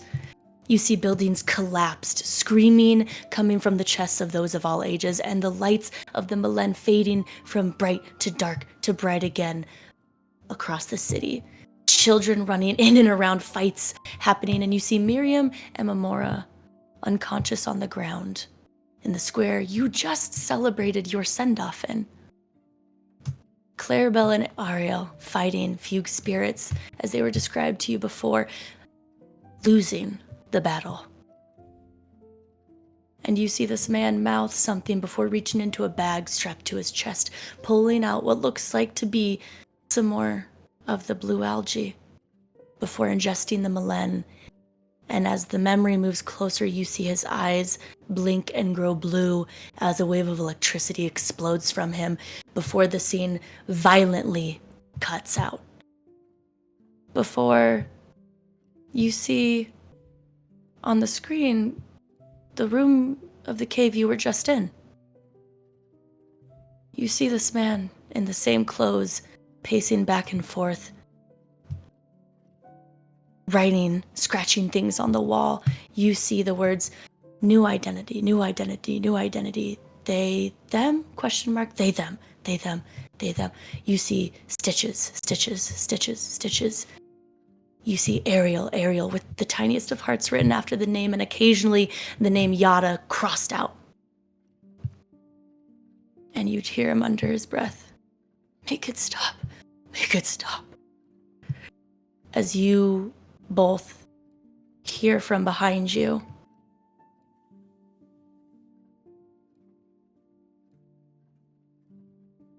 you weren't supposed to see that.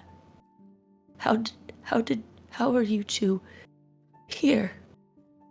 As you, turning around, see this man seated behind you, alive and well, but confusion across his face, looking at both of you in the row right in front of him as the projections stop.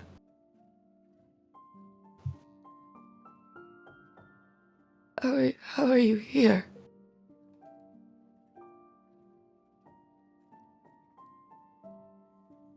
Myto squeezes Orúno's hand and takes like a quick glance and looks back at who we just saw on the screen and is, I think my cousin did all this. And you kind of see a smile, like a slight smile, and then realize, oh, this is not the moment. Orúno brought us here. Orúno sort of looks at them and Oh. just, we want to help. Help. You're the same one who. Yes. Yes. And this is Myto, my cousin. Oh, it's the same name as my son. It's a wonderful name. Orúno looks at Myto. Myto nods their head and looks back. Nice to meet you. Are you Naren? Yes, that's my name. How did you know my name? Well, and Myto turns around and kind of points and kind of is like trying to not be condescending, seeing kind of this person that is very confused. But we just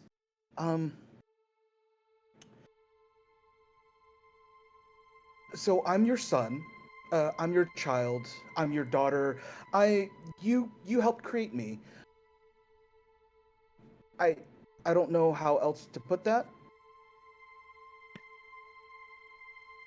As Orúno, I need you to roll Unleash Your Powers, No More Help, as you begin to see the walls of this room crack, with light beginning to peer through it as you begin to lose control of this room as this man leans back.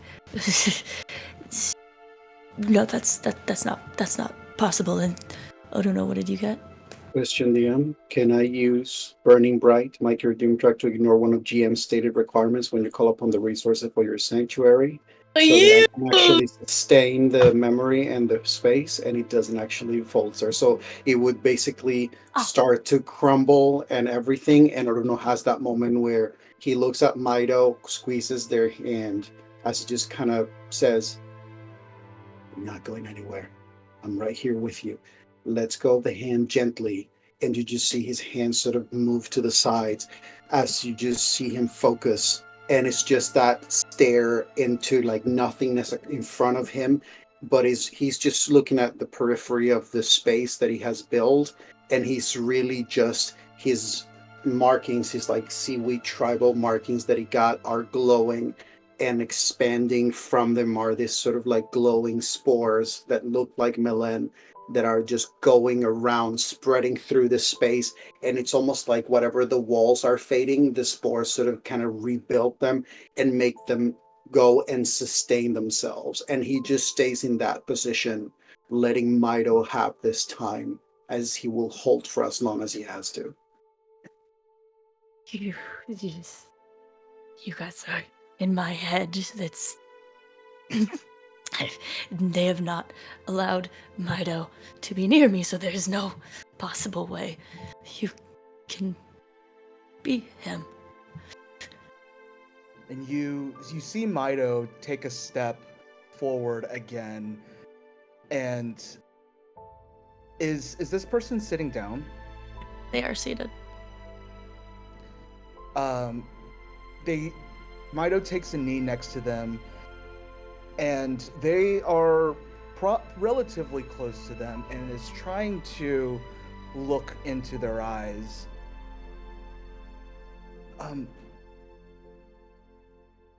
So I know we can't control a lot of things, but we can try to control what's now. And you keep talking about Myto as if I'm not right here in front of you. Because I spent almost 30 years, countless nights, thinking about what kind of man you would turn out to be and what your passions were, your fears. I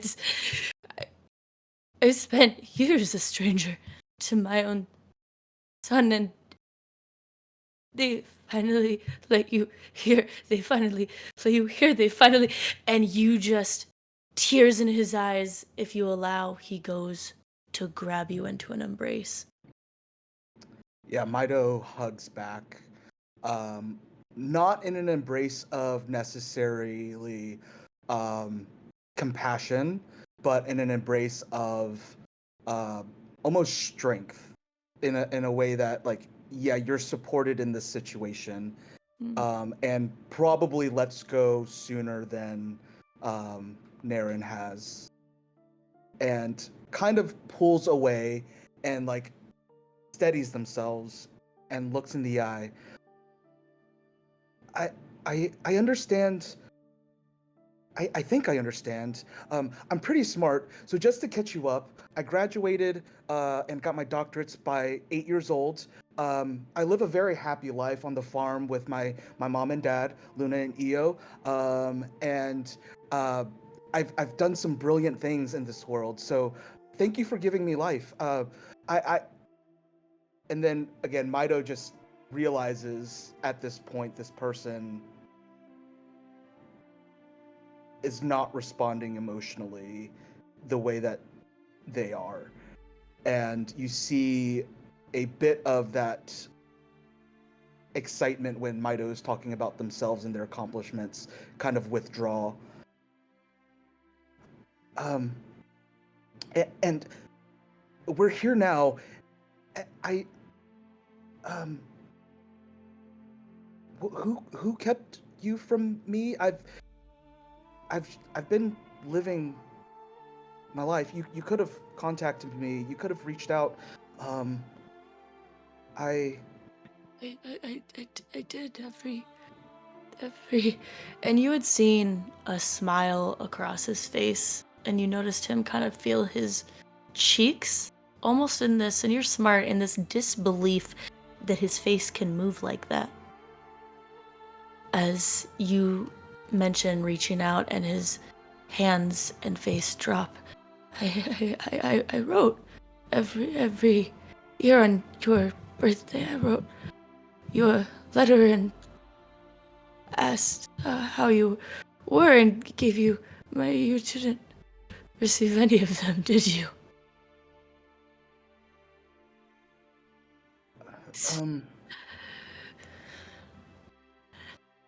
No, but if I can be honest, I don't know what that would have done. Yeah, I don't know either. Not to. No, it's fine. It's fine. And he wipes his tears as he kind of stands up now, trying to bring any sense of composure back. It's how's your mother? Luna's great. She still makes the best kanji in the world. Your grandmother Luna, yes. Okay. Oh, you're talking about Ariel? Yes. Again, I'm appreciative of the life that y'all have given me, but she's not my mother. She's not really in my life.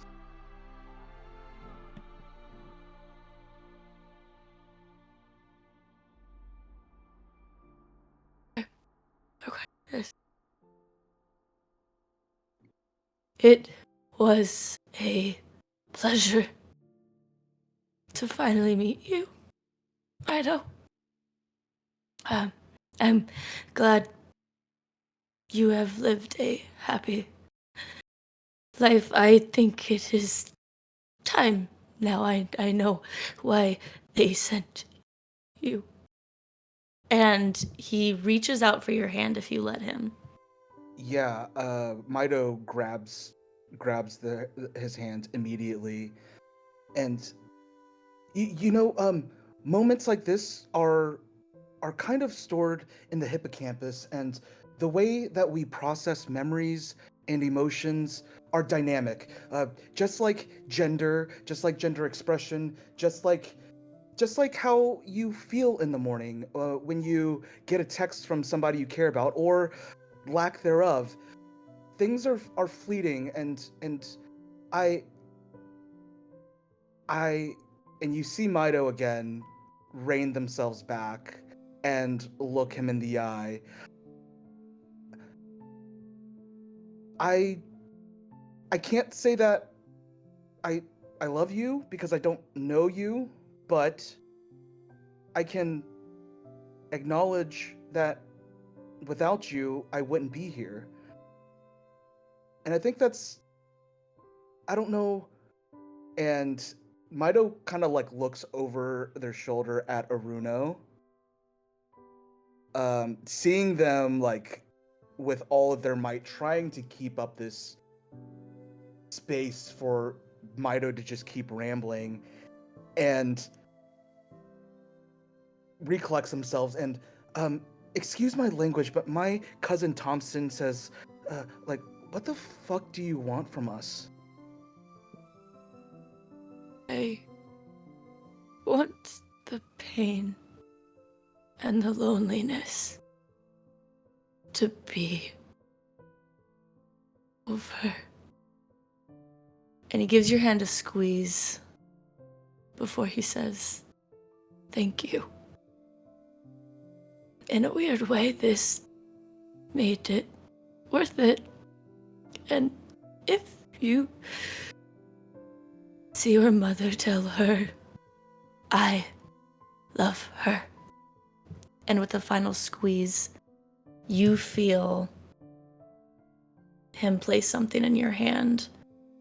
Before the both of you begin, if you have a moment to say something if you like, but you begin to see the walls of this place wash down with this invisible kind of water as it begins to take you back into reality.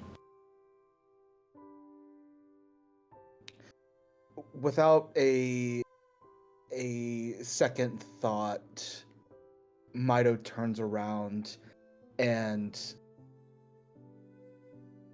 walks towards Orúno, and with both of their hands out, trying to keep this state up, they kind of reach for both of their hands and like lowers it down in front of them as these walls come down. And Myto, under their breath, says, I think we're okay. And with both of their hands and whatever Naren had given them, they kind of like open up their palms. And what does Myto see? And you see it in your hand as the outside of this memory washes down into the current place you are seated in the cave. What is in your hand in this memory place that Orúno has gotten you into, and also in your hand where you are seated now, as you see two things.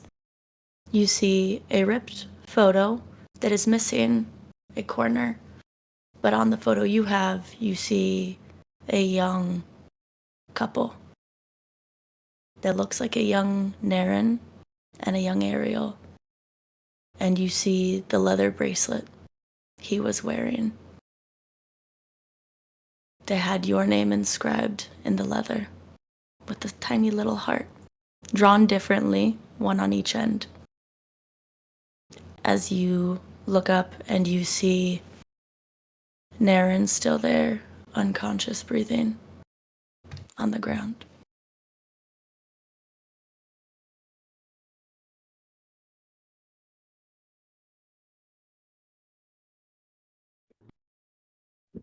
Orúno, are you okay?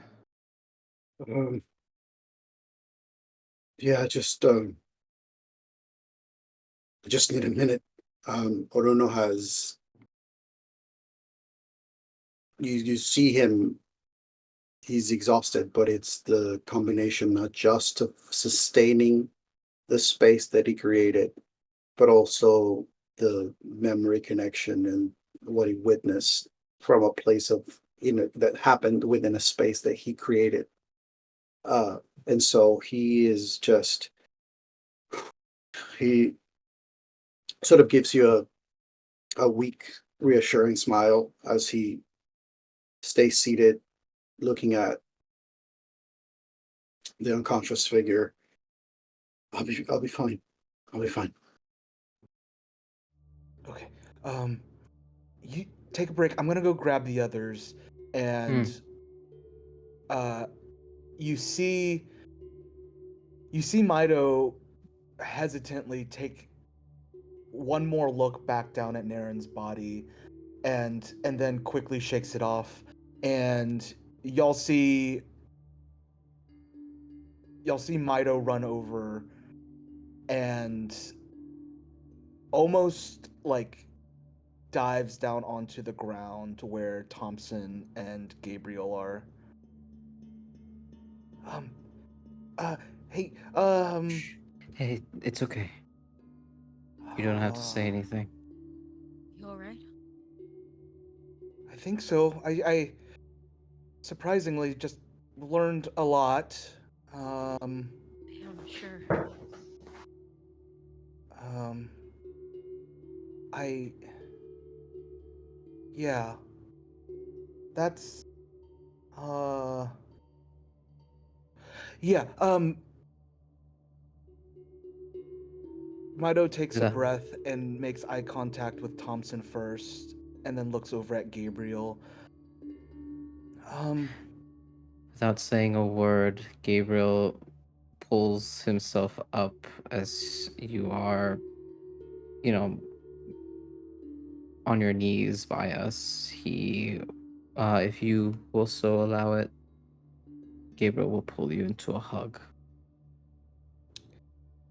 And this time, Myto hugs back, with a little bit of fear still, but a little bit tighter, with a big kind of compassionate squeeze. And then Myto's like, "Hey, Gabriel, Mm, do you or Tamsyn know anything about Ariel?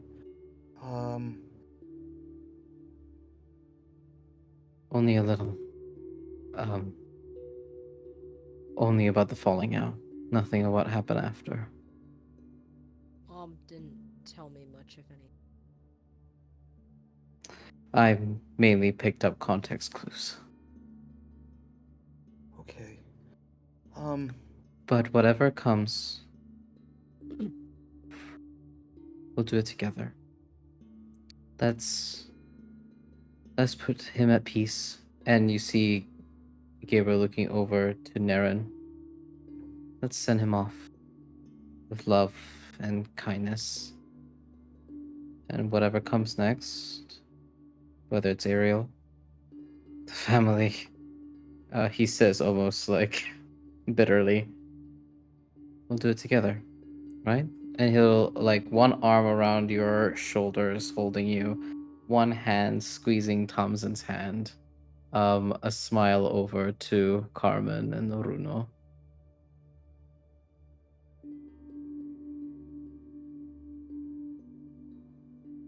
Can I ask an above table question? Sure thing. It can be cut or stay or whatever. You're good. Is there a reason we can't bring him with us?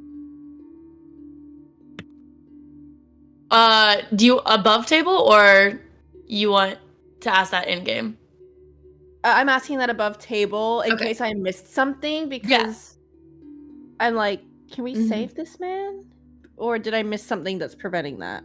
No, you're good. Above table, he ingested the Malen, which you guys were told about overdosing on the Malen. He has entered a fugue state, which is why you're seeing. Right. I think Mhm. I don't know what a fugue state means. No, that's fine. I'm Fugue learning state. now. I don't know what that means. No, you're fine. It's basically fugue. A fugue state is basically a loss of awareness of like who you are.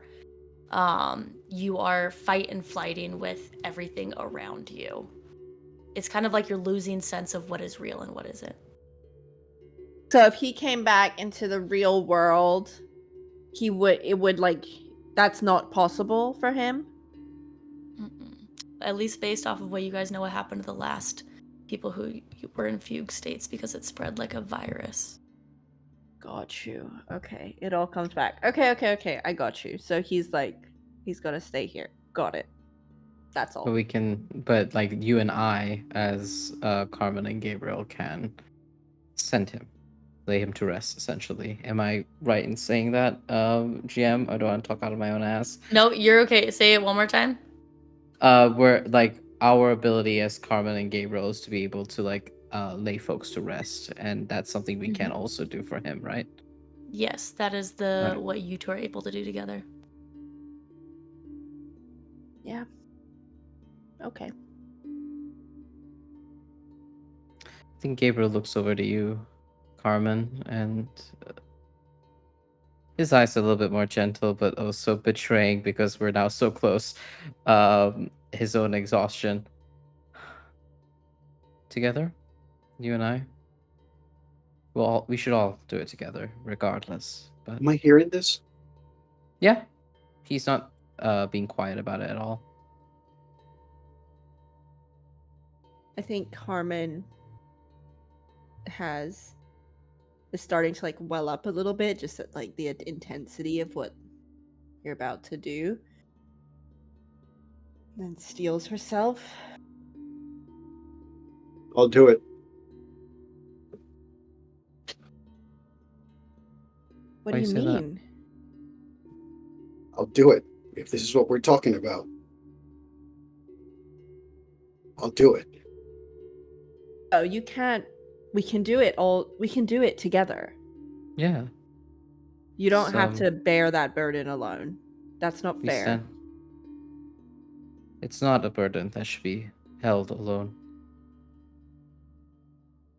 We And I came think- here together. We'll face this together. And I think in that moment, Carmen, if you guys are cool, grabs Mhm. Gabriel's hand and grabs Orúno as well. And it's like, together.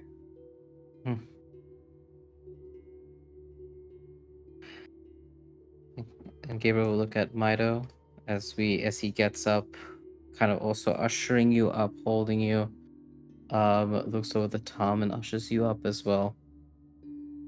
He smiles at you, a big brotherly smile, a reassuring, strong smile, and looks over to Myto. We'll do this on your count, whenever you're ready. Okay? Okay.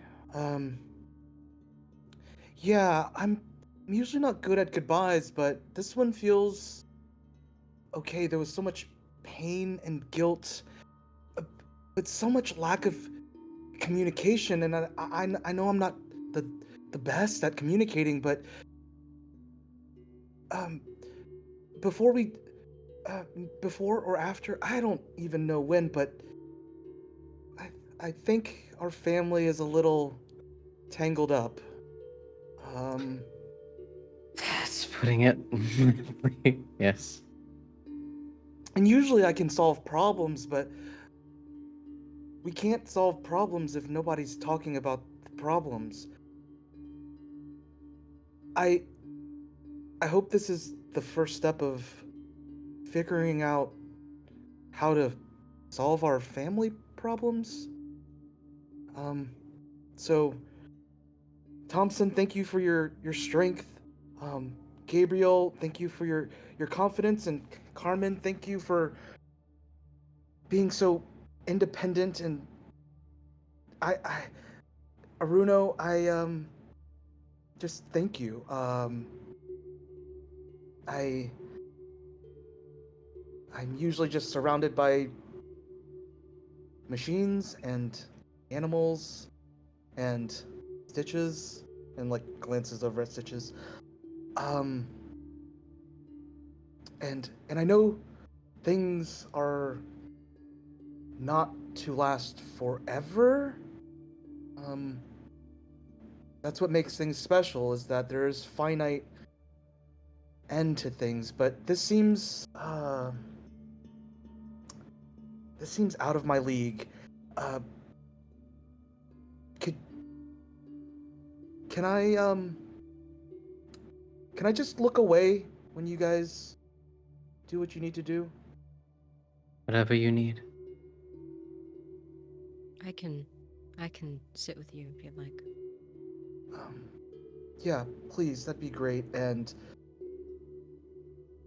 without a beat, Myto reaches for Tom's hand, and you hear two snaps down by their hip, and Stitches runs in between Tom and Myto and turns away from the body of Naren.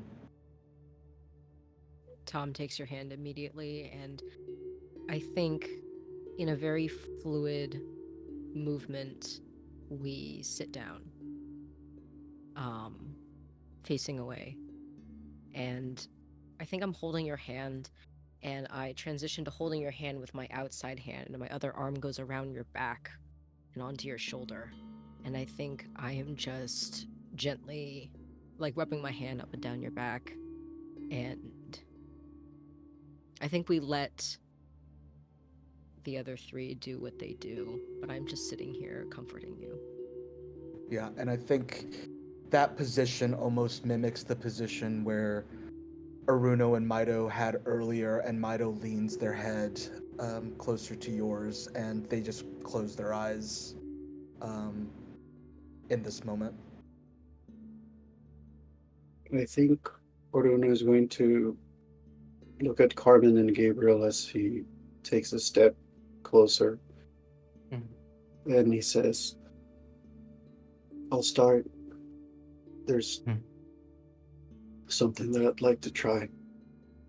And GM, you can tell me if I need to roll or if you can use it for flavor, but Orúno uses life absorption to attempt to bring this body in rest to a state that is going to be the most peaceful and is going to suffer the least, while also attempting to use their memory manipulation to tap into one of the happy memories of the family while they were still together, to create a last scene of them in a moment of joy. And basically, Orúno is sort of diving into this memory, taking the form of Ariel, as Ariel is young, still Myto with them, or potentially even pregnant with them, and is just offering their hands for him to take. And if he does, that's when the life absorption begins. And it will be that moment where Orúno sort of gives a nod, a very subtle nod to his sibling, to his cousins, for them to begin, as he is standing with them, but also in the mind space standing with Naren. Okay, roll me unleash your powers.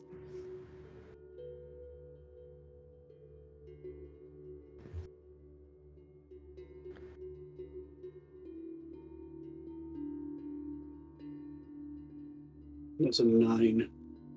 A 9. I'll take the pool from the party if I have to, if it needs to be Yeah. high. I think it's also safe to say, like, with what I'm not gonna speak for Gabriel, but like, well, we can give you I'm giving you the help action. We're all doing something. I know that I do have Carmen has granted influence Yeah, I have. over me, so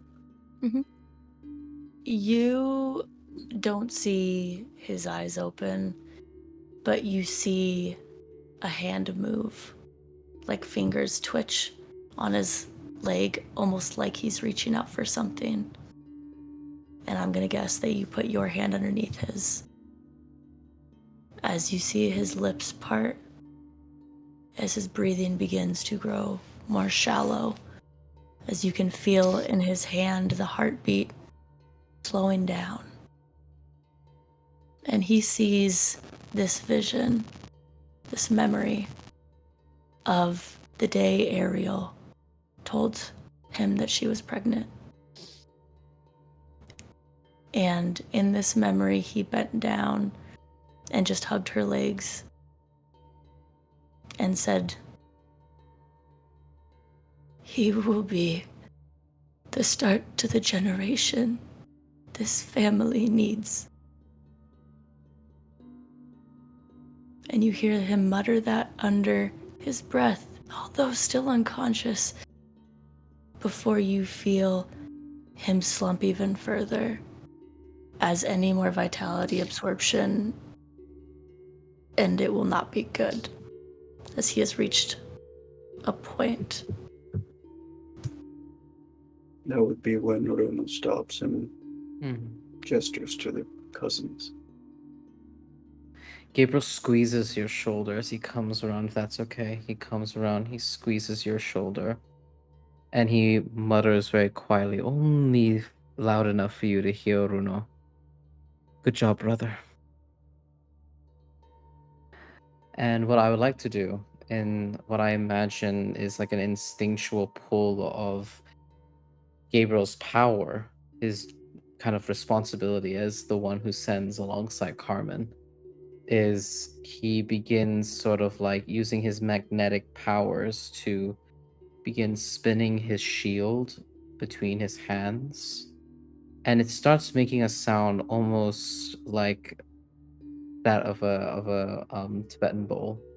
is this high-pitched hum that resonates throughout this space, this cavern. It echoes, and it's calming, and it's peaceful, and it's almost like a tether for whatever Carmen needs to do to complete this sending.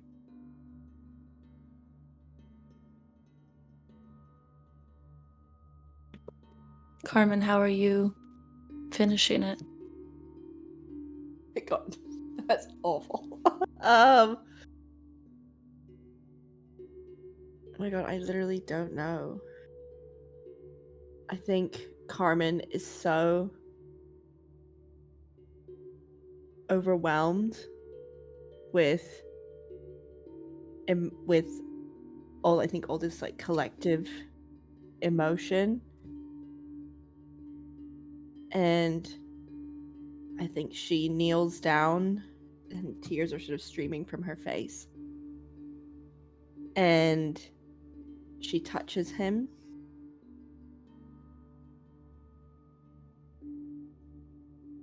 And I think whatever this is, like, it's almost like, I don't know if any of you have ever been in a situation where you've watched someone pass or transition this way, but she almost wants to, she doesn't say anything, but I think inside she wants to like give him permission to go. So that's what she's doing. So you don't see anything, all you see is her reach out and touch him and give him that permission.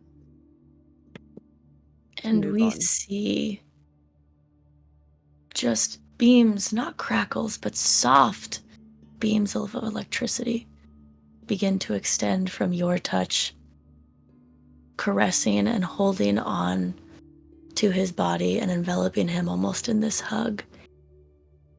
As it begins to go down his legs and up his neck, and as it touches his chin, you see the faintest of smiles. Before Orúno, you feel his heartbeat kind of skip for a moment as it begins to get slower.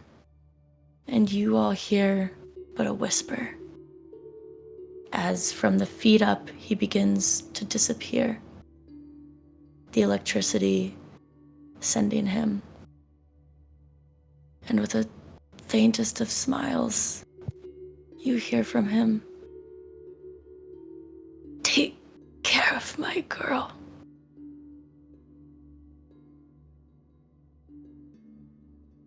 And as the electricity begins to fade out his head, you hear in the whispers, before the last little bit of thinned out hair on his head disappears, you hear a whisper, "Ariel." Before the last spark disappears. And in the silence, you see the Mylen in the room glow with a brightness. And Orúno, paying attention to your surroundings now, you realize you don't hear the crying from the Mylen anymore, or from the cave.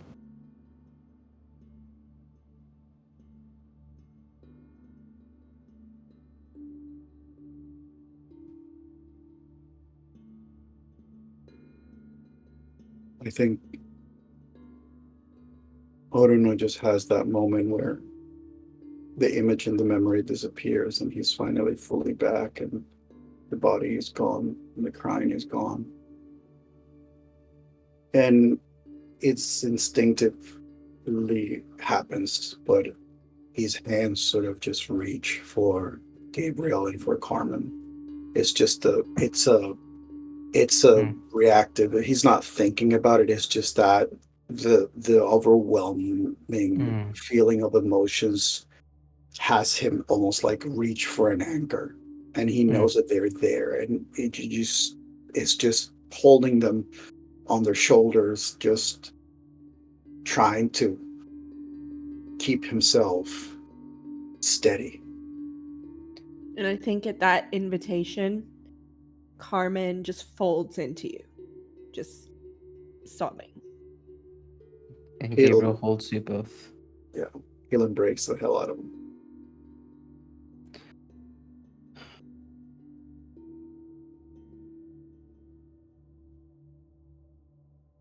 I think as the last spark dissipates into the cave, Myto finally lifts their head off of Tamsyn's shoulder and neck and kind of stares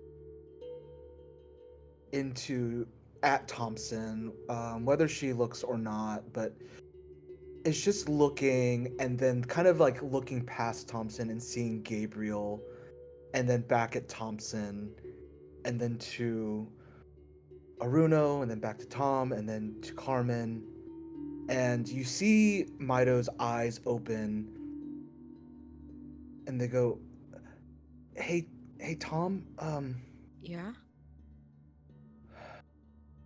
how did our family get here? You and Gabriel are so close, and heck, we just met, what, 2 or 3 days ago? How did our family get here? I don't know. But we're together now. And I think we're better for it. And when we go home, we'll have a lot of questions, hopefully get some answers. But the important thing is we have each other now. And nothing's gonna break us apart now. Not. And I think Tom goes in for a hug. Oh yeah. Yeah, you almost feel Myto fall into your arms, and on your outside arm, you kind of feel a little tug from Stitches as well, and they're trying to get in on this. And Tom moves a little bit so that Stitches can get in the hug.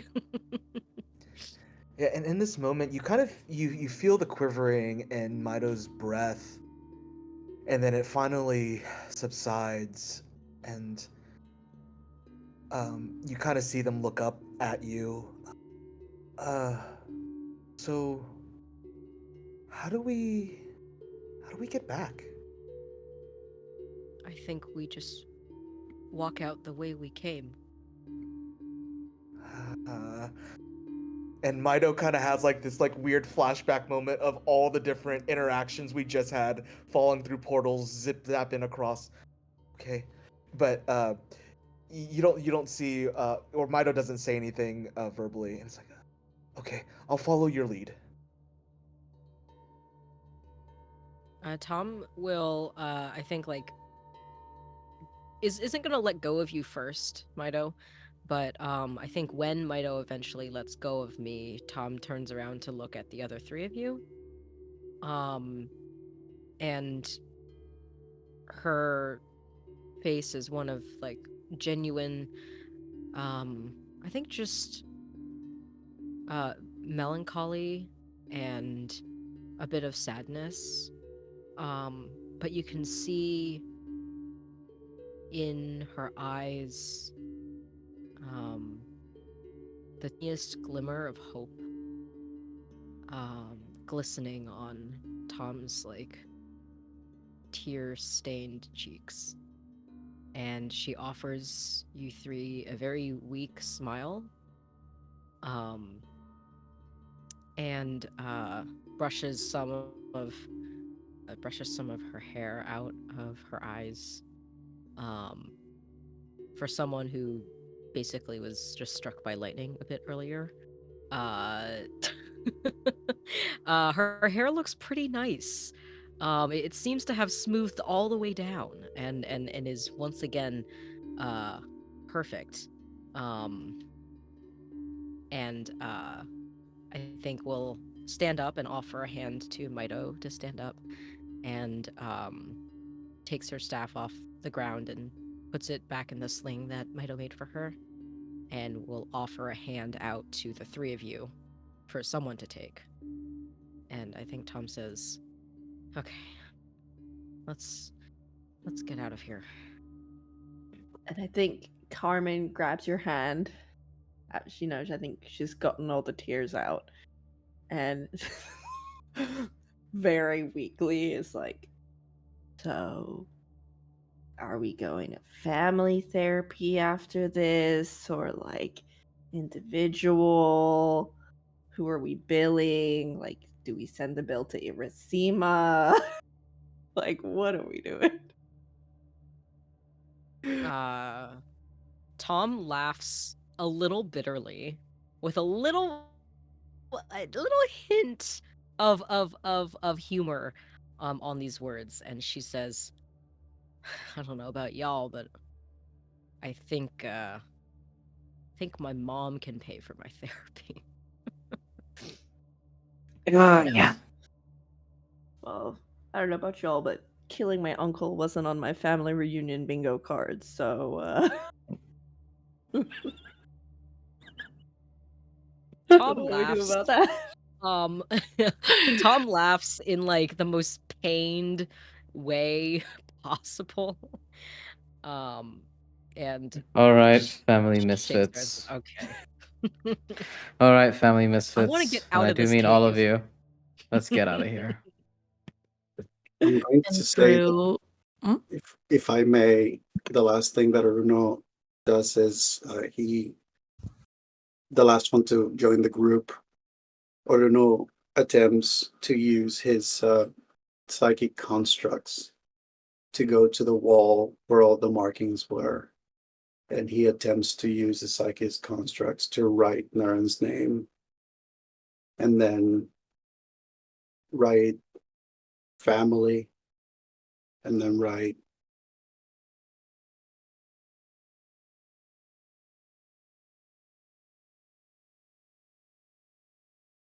helped by, and writes all the names of the family that it's here. And after that, he joins the group. And even though there is humor and everything, I would say that with Orúno, the anger condition still very palpable. Mm. There is a lot of just contained frustration about this that he'll try to channel later on. and we see the five of you begin to walk out. As the last thing we see from this room are those etchings on the wall. We watch each of you make it back to the entrance of the cave. With each step, the darkness of the hallways and the rooms you were in before shift. And as you leave each area, the path behind you is illuminated brighter and brighter. The Milen coming back to life with each step you take. You all pass some of the neuter branches in that first room one last time, although now normal size and hanging from the sides of the wall, no electricity in sight. And you make it back to the very beginning, to a quiet William, who is slowly waking up from what seemed to be a nap, left undisturbed from the chaos that was just happening. And as the camera fades for a moment, with beams of light reappearing from each side of our screen, we come back to the Colosseum. Along the walls, near the now broken dome of a ceiling, we see the faces of previous warriors that have come before. And as we end,